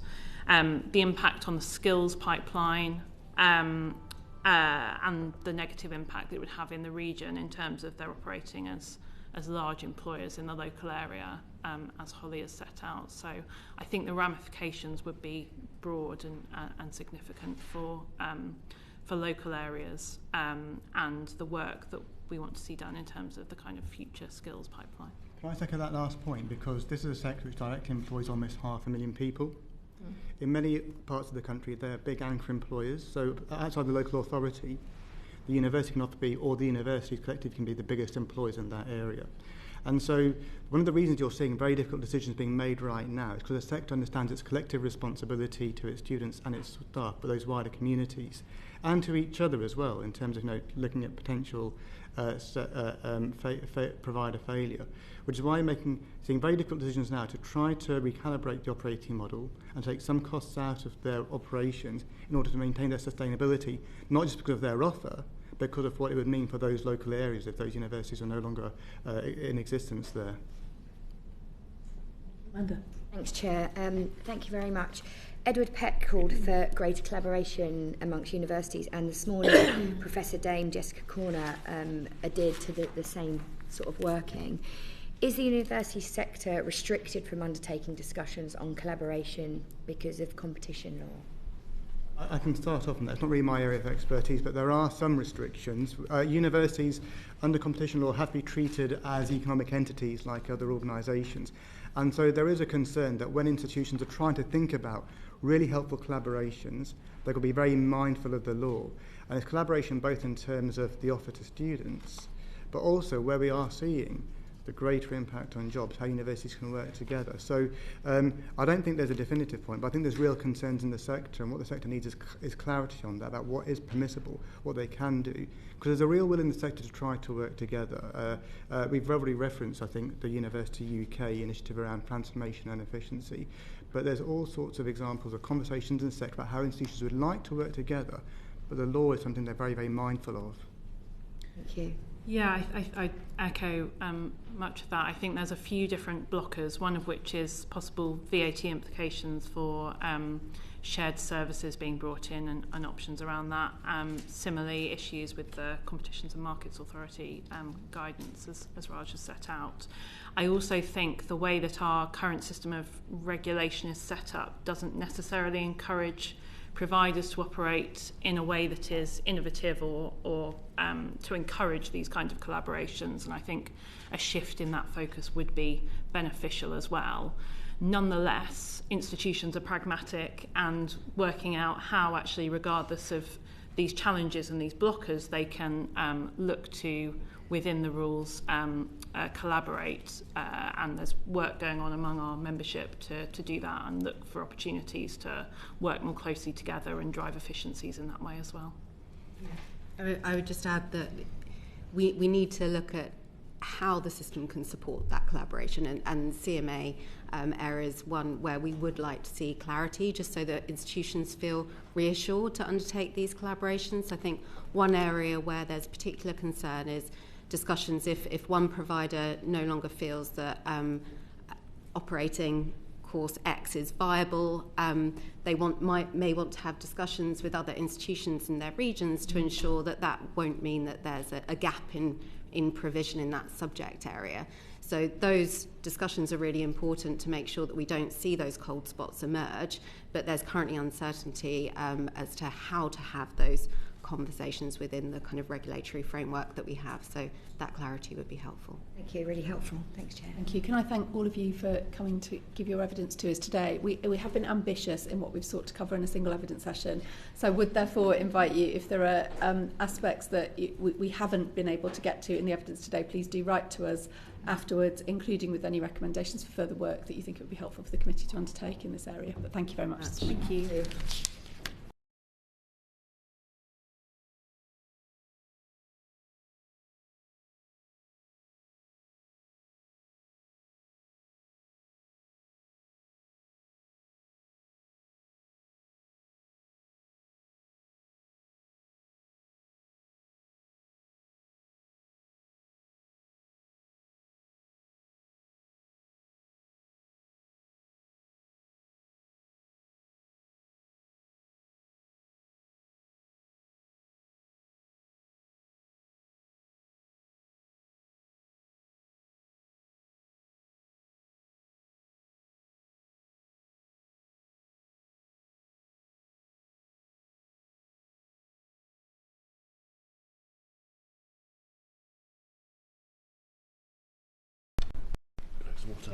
Well, welcome to our third panel of the morning. Thank you very much for your patience. You'll be aware of the extent to which we're running over time, and we've sort of struggled to get through the level of content that we'd wish to this morning.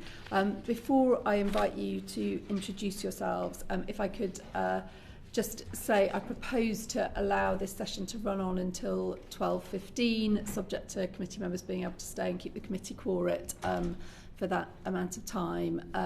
And I would appreciate your help with kind of helping us to get through as many topics as we can today with the time that's available. And apologies again for keeping you waiting. Can I invite you to introduce yourselves to the panel, please, starting with Andrew Bird. Thank you. So, Andrew Bird, I'm Chief Marketing Officer for Southampton Solent University, and here as Chair for the British Universities International Liaison Association, which is a 147 member-led organisation who helps support the delivery of the international agenda of our institutions and universities. I'm Alex Stanley, and I'm the Vice President for Higher Education at the National Union of Students.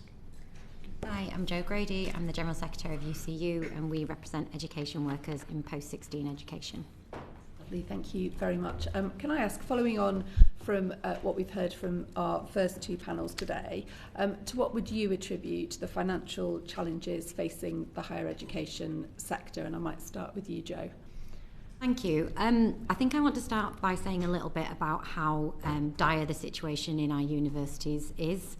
And I think if we have any chance of really understanding the crisis, we really need to understand what has caused it properly.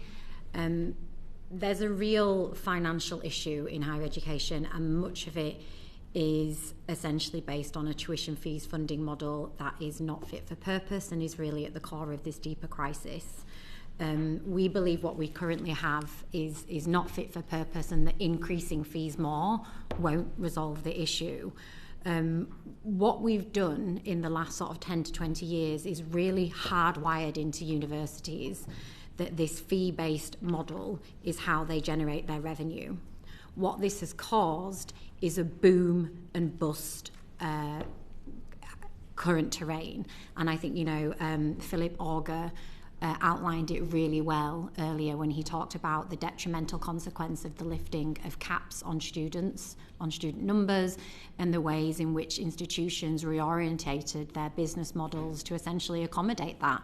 Up until 2019, I was a university lecturer myself. I can tell you how institutions have sought to over-recruit, to stockpile students, often to the detriment of competitor institutions in the same city. This has meant, exploding workloads for staff. It has meant a status quo in the classroom and beyond that doesn't benefit students. But the focus of today, in terms of this financial model, we have a boom and bust. And if you're at the peak of a trough at one moment, you might be at the bottom in the next year. And that is what's been really so detrimental. And we've seen this model be lobbied for by vice chancellors. We've heard it being spoken about in the previous session as well. As we've heard, we've got governments in Scotland and in Wales now releasing additional money, but this isn't enough. And it isn't enough, not just because it's not going to get us out of the boom and bust, it's just going to make the boom and bust more severe. But again, I want to echo something that Sir Philip Augar said, and I think this is crucially important. We have seen the hollowing out of governance mechanisms in our institutions. So Dundee has been mentioned. Dundee have lost £30 million. Their university governance boards cannot account for where that money has gone from. This is a huge issue. So we've got taxpayers' money bailing out institutions. We've got taxpayers' money accounting for this boom and bust, but taxpayers don't have full control over what happens in those institutions. We have a regulator that isn't fulfilling its obligations either. So, I really want to stress that we've got 10,000 jobs that are potentially at risk in this sector. This isn't a bolt from the blue if you work in it or if you study in it. It's predictable. The boom and bust model has led to this approach, and choices by university employers to over-recruit from certain areas and to hollow out their own governance mechanisms so that the staff that work there and the students that study there can't properly hold them to account is a huge contributing factor.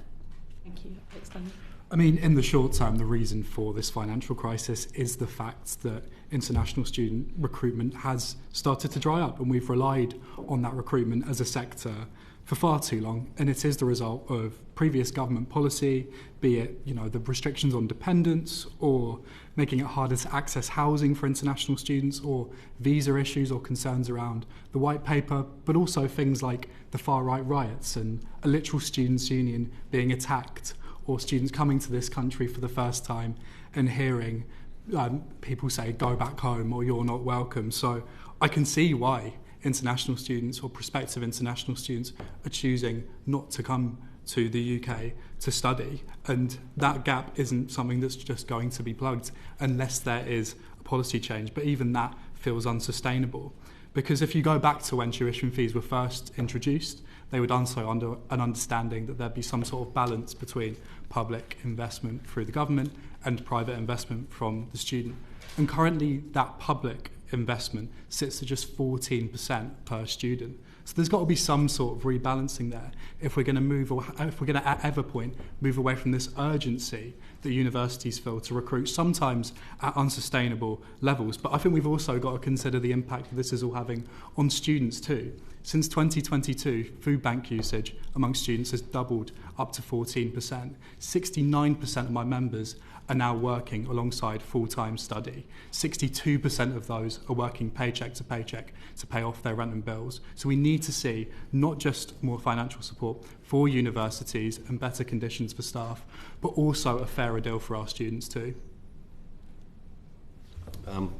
Within my remit, speaking specifically for international student income, the lack of longitudinal policy making with regards to immigration and how immigration and student recruitment overlays with each other has really had an impact in terms of our international students wishing to come here, and that instability means that on a year-by-year basis it's quite difficult for universities to understand how many potential students they could be bringing in, and to help support that, obviously we'd be asking for policies which go the length of the government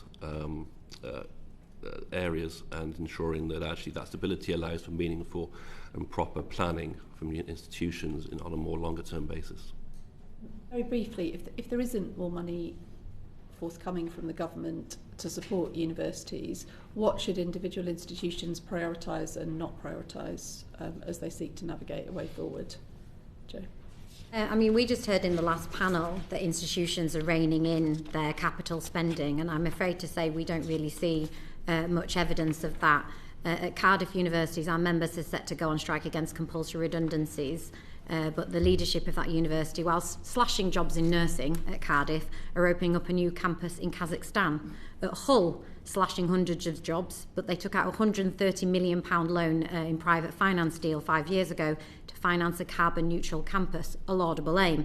But last year they cancelled the project and lumped with the debt. I could provide you with countless examples of these things. And one final thing I would say, I thought it was an excellent idea, again, by Philip Augar in his previous session.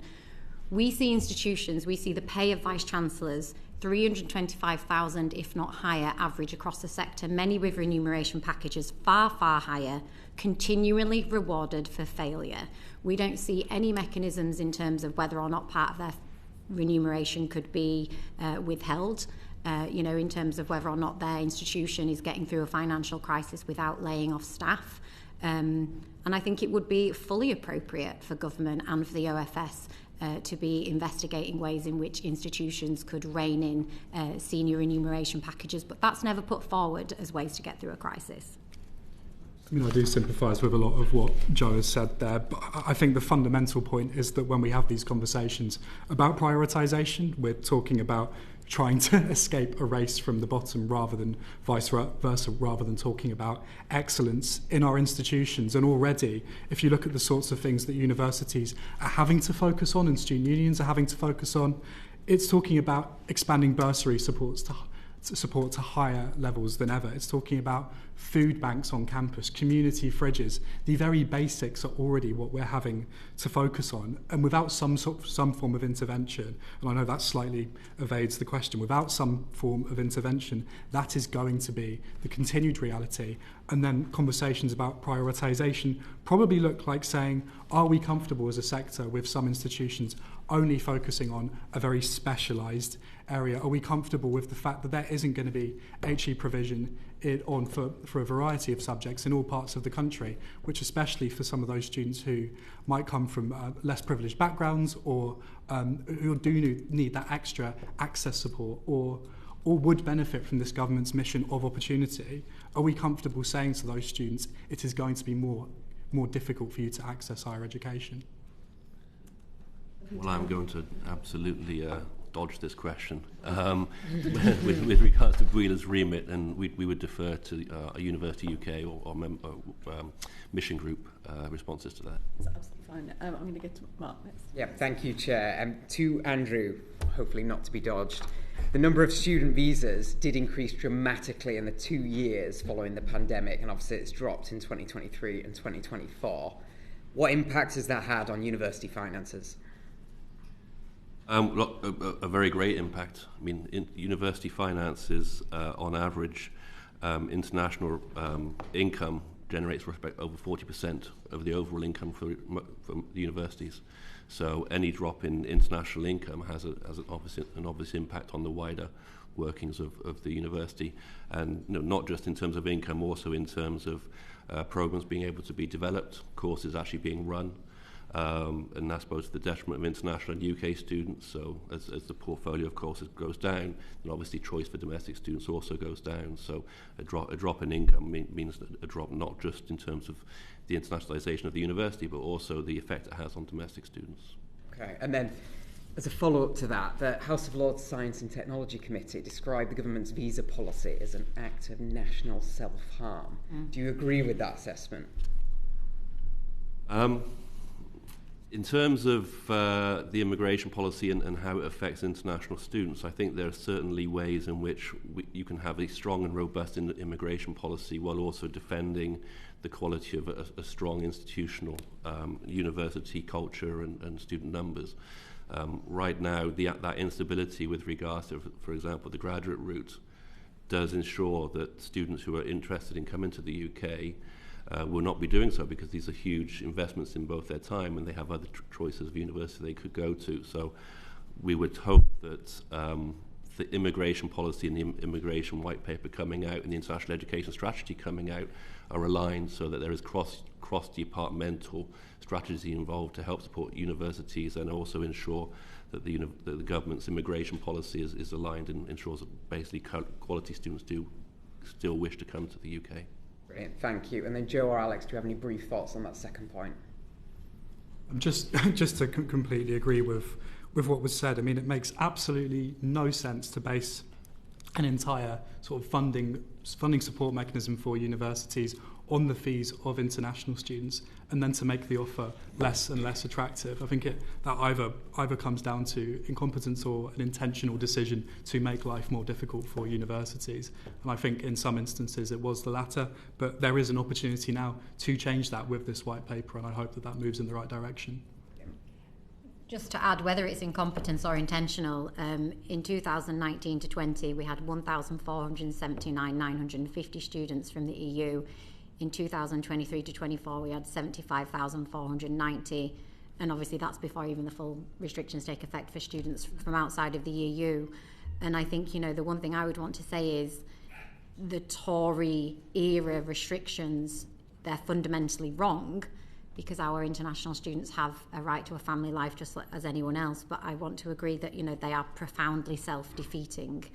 They've been really detrimental, not just from a financial point of view, but the hostile environment, I think, in terms of higher education is doing much deeper damage, which won't be fixed by greener balance sheets, and that is really damaging our reputation and the kind of global power that the UK has as a result of our higher education. Thank you very much for your answers. Thank you, Chair. I'll bring Caroline in very quickly. Very quick follow-up on that. Do any of you have a view on what pulling out of Erasmus+, what effect that has had on the university sector, and would going back into it, or a similar going back into Erasmus Plus, or trying to restore relations with the European Union? Would that help the situation we're facing as regards international students?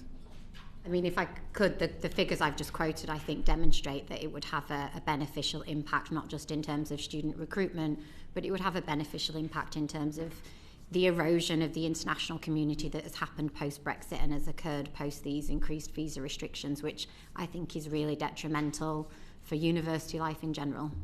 Yeah, I would agree with that. I think there really is something to be said about the civic role that schemes like Erasmus Plus play in our internationalism, particularly in difficult sort of geopolitical times. I think strengthening those ties, particularly with young people who are going to be in those spaces in the future, is something incredibly important that there really is appetite amongst young people and students for. So just to add, the touring scheme which was brought in was very welcomed. And that is an outbound-only scheme that allows UK students, English students, to go overseas. That's actually added hugely to the administrative burden of universities, because instead of having this support mechanism around you, you now have universities going university to university. So it slows down. It's really restricted the number of partnerships that universities can actually deliver on. And really sort of goes against the ethos of what exchange programs really should be about, which is that generation of back and forth. So whether Erasmus Plus or something similar, that reciprocity I think is really important, because that's basically what education is all about. Thank you. Welcome everybody. So key policies, we've talked around the capping that was done here on international students and the changes, but policies being pursued in Australia, which is seeking to cap and slow down visa applications. Canada federal government are also introducing a cap on international students, and both the British Council and the Chief Exec Offices of Students have stated that changes in the new United States administration may also deter international students from studying there. Do events in other countries provide an opportunity for us to attract more international students? Start.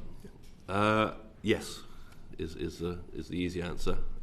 We have an opportunity to be, there's what's considered the big four, so United States, Australia, Canada, and the UK, and we have the opportunity right now to be seen as the sane and stable country to support international student mobility. As you said there, the Australia and Canada are bringing in caps. The USA, the latest research showed that interest in postgraduate study within the USA is down 40%. So there is an opportunity, if we get our cross-government policy correct, for the UK really to take that space as being as the stable, welcoming country out of the four. I think that opportunity definitely does exist. I agree with Andrew, but that only happens if we genuinely do create a welcoming environment and a set of policies that match that rhetoric as well. And I think if you look at some of the countries mentioned, particularly America, I think even sort of pre this administration, there have been a lot of concerns from American students coming to the UK because of how high the fee is in America.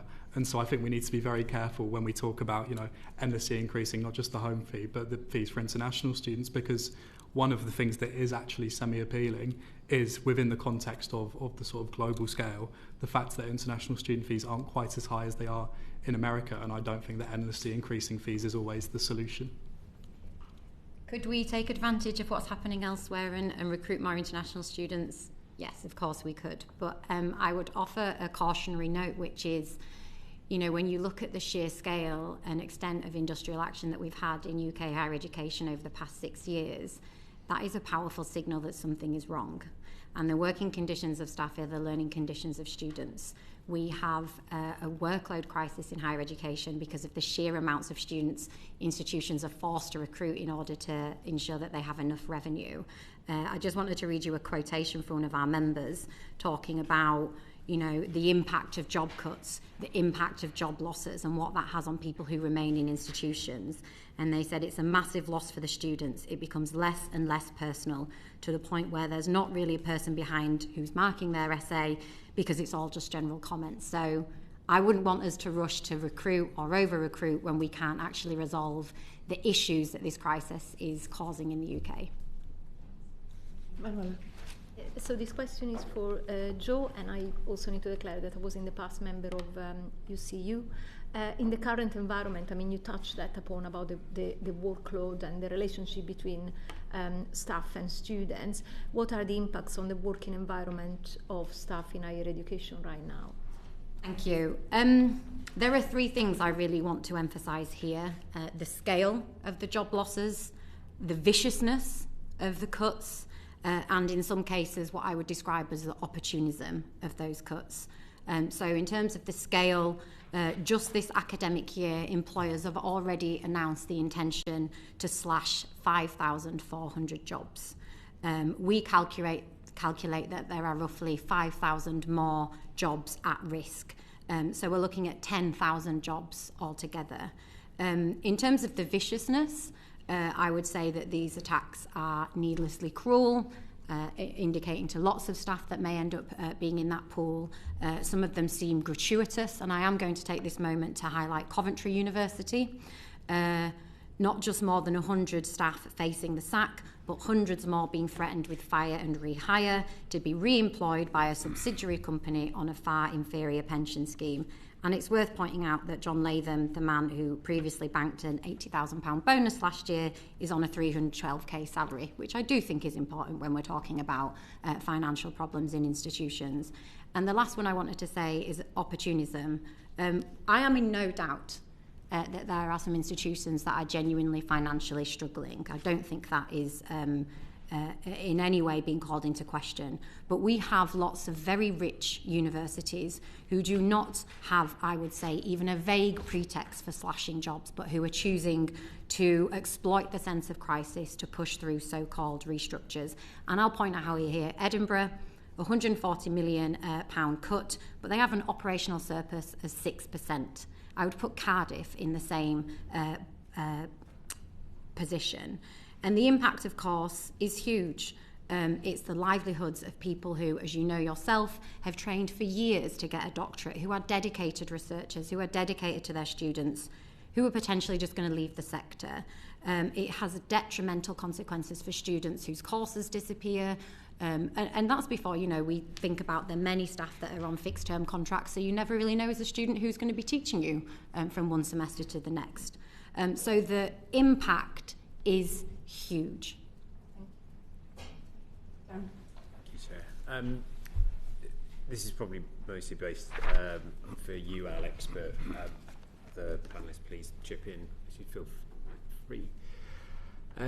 You've mentioned a little bit about how students have been affected by this crisis, and much as Joe has just commented on kind of staff. Do you want to say a bit more about what you're hearing the impacts on students are, and if, in particular if you could cover things like students with special educational needs, housing, ET advice, English language support, those kinds of things, anything that you're hearing?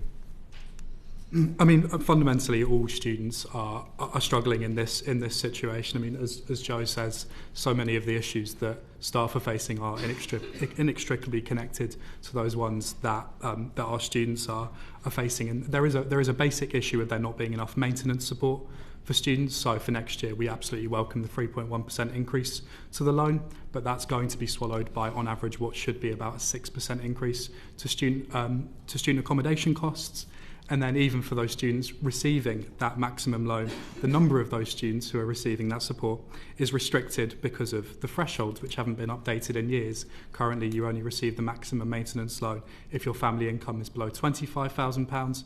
If that had been adjusted in line with inflation, it would be nearer £41,000. So there is a significant proportion of the population that we are currently making a decision to keep in poverty. And that's part of why the levels of part-time work are so high amongst students, and why so much of that part-time work is literally to keep students afloat. And when you talk about groups like SEND or care experienced students, it's already a lot harder for students with some additional access needs to get to university in the first place. I think in 21-22 for care experienced students, 14% of 19-year-olds from a care experienced background were in higher education compared to 47% of non-care experienced students. So there is definitely a conversation that needs to be had about ring-fenced funds to support students who may have additional learning needs or support throughout their time at university. But I think that the fundamental conversation has to be about more maintenance support. But that doesn't mean that there aren't also issues around things like housing. We've done a lot of work on the Renters' Rights Bill. One of the big concerns that we've had flagged to us time and time again by care experience students, estranged students, international students, is the fact that they don't have the ability to access a guarantor. And for many students, this means them being forced to pay their rent up front for the entire year. And that's completely unacceptable. That's completely unaffordable. And so we've been working with a variety of different groups to help table an amendment banning rent up front for up to 1 month, which should be a really positive step in the right direction if passed through the Lords, but also looking at things like early sign-on and the impact that that might have where landlords may be able to exploit students early in their time at university. So definitely some positive steps in the right direction, but there are still barriers like financial costs, like a lack of ring-fence support, and like the guarantors that haven't been, where an amendment hasn't been passed yet. Thank you. You've covered a lot of what I was going to ask you, Alex, already, but if I could particularly touch on care experienced students, are there any particular challenges that they're facing that you haven't already covered? I mean, obviously the accommodation thing and the guarantor is huge, but anything else that you'd like to raise?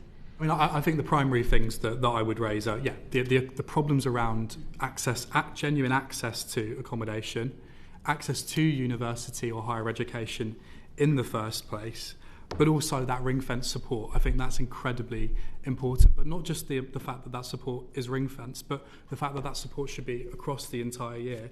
I mean, one of the main recommendations of the Unite Foundation, who did some work recently and published a report, is that there should be some form of maintenance support for care experienced students throughout the year, because then they don't just suddenly stop being care experienced during their time off university. And I think we have to be hyper aware of the experience of care experienced students in that space.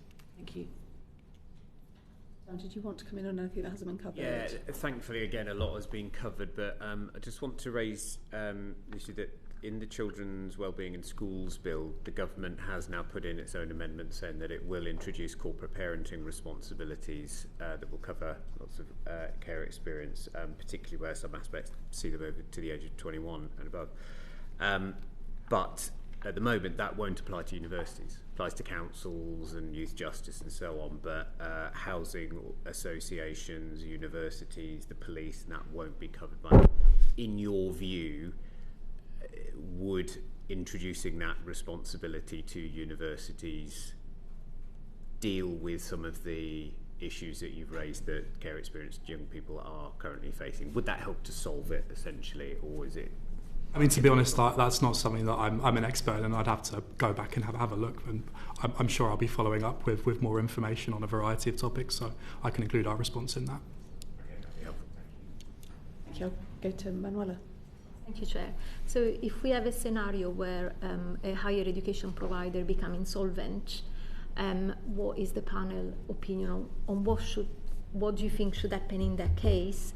And also, if you let me know, in your views, whether the reforms to the Office for Students registration requirements, which was proposed in February 2025, go far enough to protect students.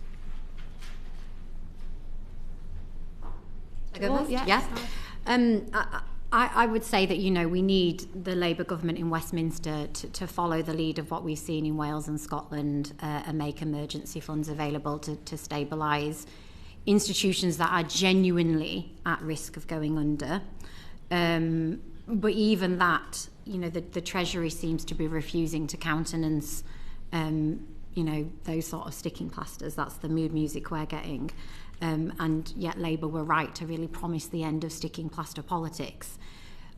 Unfortunately, I think wherever people sit politically in higher education, this means facing up to the reality that the precondition for any sustainable resolution is massively increased direct public funding. I don't think you're going to get away from the boom and bust that I've already outlined and that was outlined earlier if we don't have more regulation in terms of student numbers, if we don't establish better funding and ultimately supplanting this fee-based model that has been so detrimental. And this isn't me really coming and special pleading for higher education.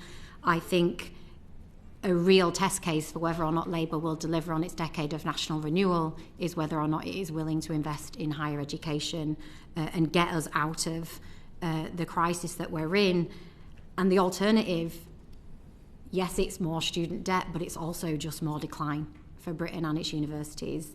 Do you want me to say something now as well about the other issue that you asked about in terms of... the registration, do you think, the registration requirements? Yeah, is this in relation to the work of the Public Accounts Committee and the kind of the Sunday Times, or have I misunderstood the question? No, so in February 2025, the Office for Students announced a new approach to treat students fairly. So these proposals include changes to criteria for new higher education providers to enter the register, the Office for Students register, and then obviously they can also these providers can also access funding. So I don't know whether this would make a difference to governance or protect. I mean, it might make it worse. I mean, yeah. for me, these the development that we've seen in these kind of organisations stepping in to kind of help plug the market is yet more of a manifestation of what I think we don't want to see in the sector. We've had a number of kind of proposals put forward as to the way in which the OFS could better regulate what we have. And I don't really want to see more providers propping up to kind of plug the gaps in the market. And I don't think it's where the sector needs to go. And, for people who work in the sector, having to invest time and energy into these initiatives is a drain. It isn't something that benefits the students that come in or the ones that we already have. It would be my ultimate point on that. Thank you. I mean, first of all, I completely agree with Jo that a sort of emergency funds pot is absolutely pivotal, where there are institutions struggling but are key to growth in the local area, to jobs in the local area, to access. I think that is absolutely essential. But in terms of the sort of student side of things and the impact that this is likely to have, I think we can look back to the case of midwives at Canterbury who then got moved to study at Sussex, where course closures meant that they were then forced to be taught elsewhere. And I think the lessons learned from those are definitely around the cost impact, the travel impact, the impact on the quality of life, because full-time education should not mean 24 hours, 7 days a week as the impact. And I think that comes back to the fact that the idea of a student now, it shouldn't just be the sort of independent, middle-class 18-year-old whose only focus in the world is higher education and getting their degree. One of the many benefits of the sort of expansion of numbers of young people going into higher education is the fact that we have a more diverse student body. And I think anything in this area when we come to supporting students through difficult circumstances really needs to take account of that. And I think in terms of the support that does exist, student protection plans are incredibly hit and miss. I think we saw that when it came to things like industrial action, like the marking and assessment boycott, where some student unions felt that there was adequate support, whereas others felt that they hadn't been consulted properly, or more importantly, that students weren't actually aware of what their rights were in line with their student protection plan. And then when it comes onto the Office for Students and their new strategy, one of the key areas in this is around the student interest and protecting that through a more formalised contract. I'm not entirely sure what this is going to look like, and I'm also not entirely sure what implementation of this is going to look like, because, I mean, on a very fundamental level, if the regulator's means of holding institutions to account is to fine them, how do you fine an insolvent institution? Thank you. I'm going to go to Amanda for a final question. Thank you. So we've heard a lot today, a number of comments on the financial uncertainty across the sector. Do you think this financial uncertainty is impacting Britain's market position internationally as a world-class higher education provider? And as a teacher myself, optimistically, what could we do? Just in a bullet point or two, what could we do and should we do if you do think that's right? Well, I'll make a start. The numbers show that it is making an impact. As other colleagues have said in earlier panels, we are, in terms of our attractiveness, we are down in where we were in terms of international student numbers. We're down by about 20% versus 2022-23, and we're looking roughly flat at where we potentially could be for this September. So it's already had an impact and it will continue to have an impact while there continues to be uncertainty with regards to various policies, including graduate immigration routes, and other government policies that directly impact international student recruitment and the financing of universities. So it's already in there. We've seen a decline. We're seeing a further decline, and that's a real shame, because the UK has a great position globally. Over 25% of the world's leaders were educated at UK universities. If we don't get this right now, and I've spoken before, we have an opportunity here to be seen as the global leader in a managed and sustainable fashion. Then that decrease will continue. The global reputation of UK higher education has been damaged by the previous government. I don't think there's any disputing that. If you want some cost-neutral things that can be done to get us back to where we want to be, in terms of international students, lifting the restrictions that we saw that were introduced. I would also go further in terms of the reintroduction of student number caps in the UK.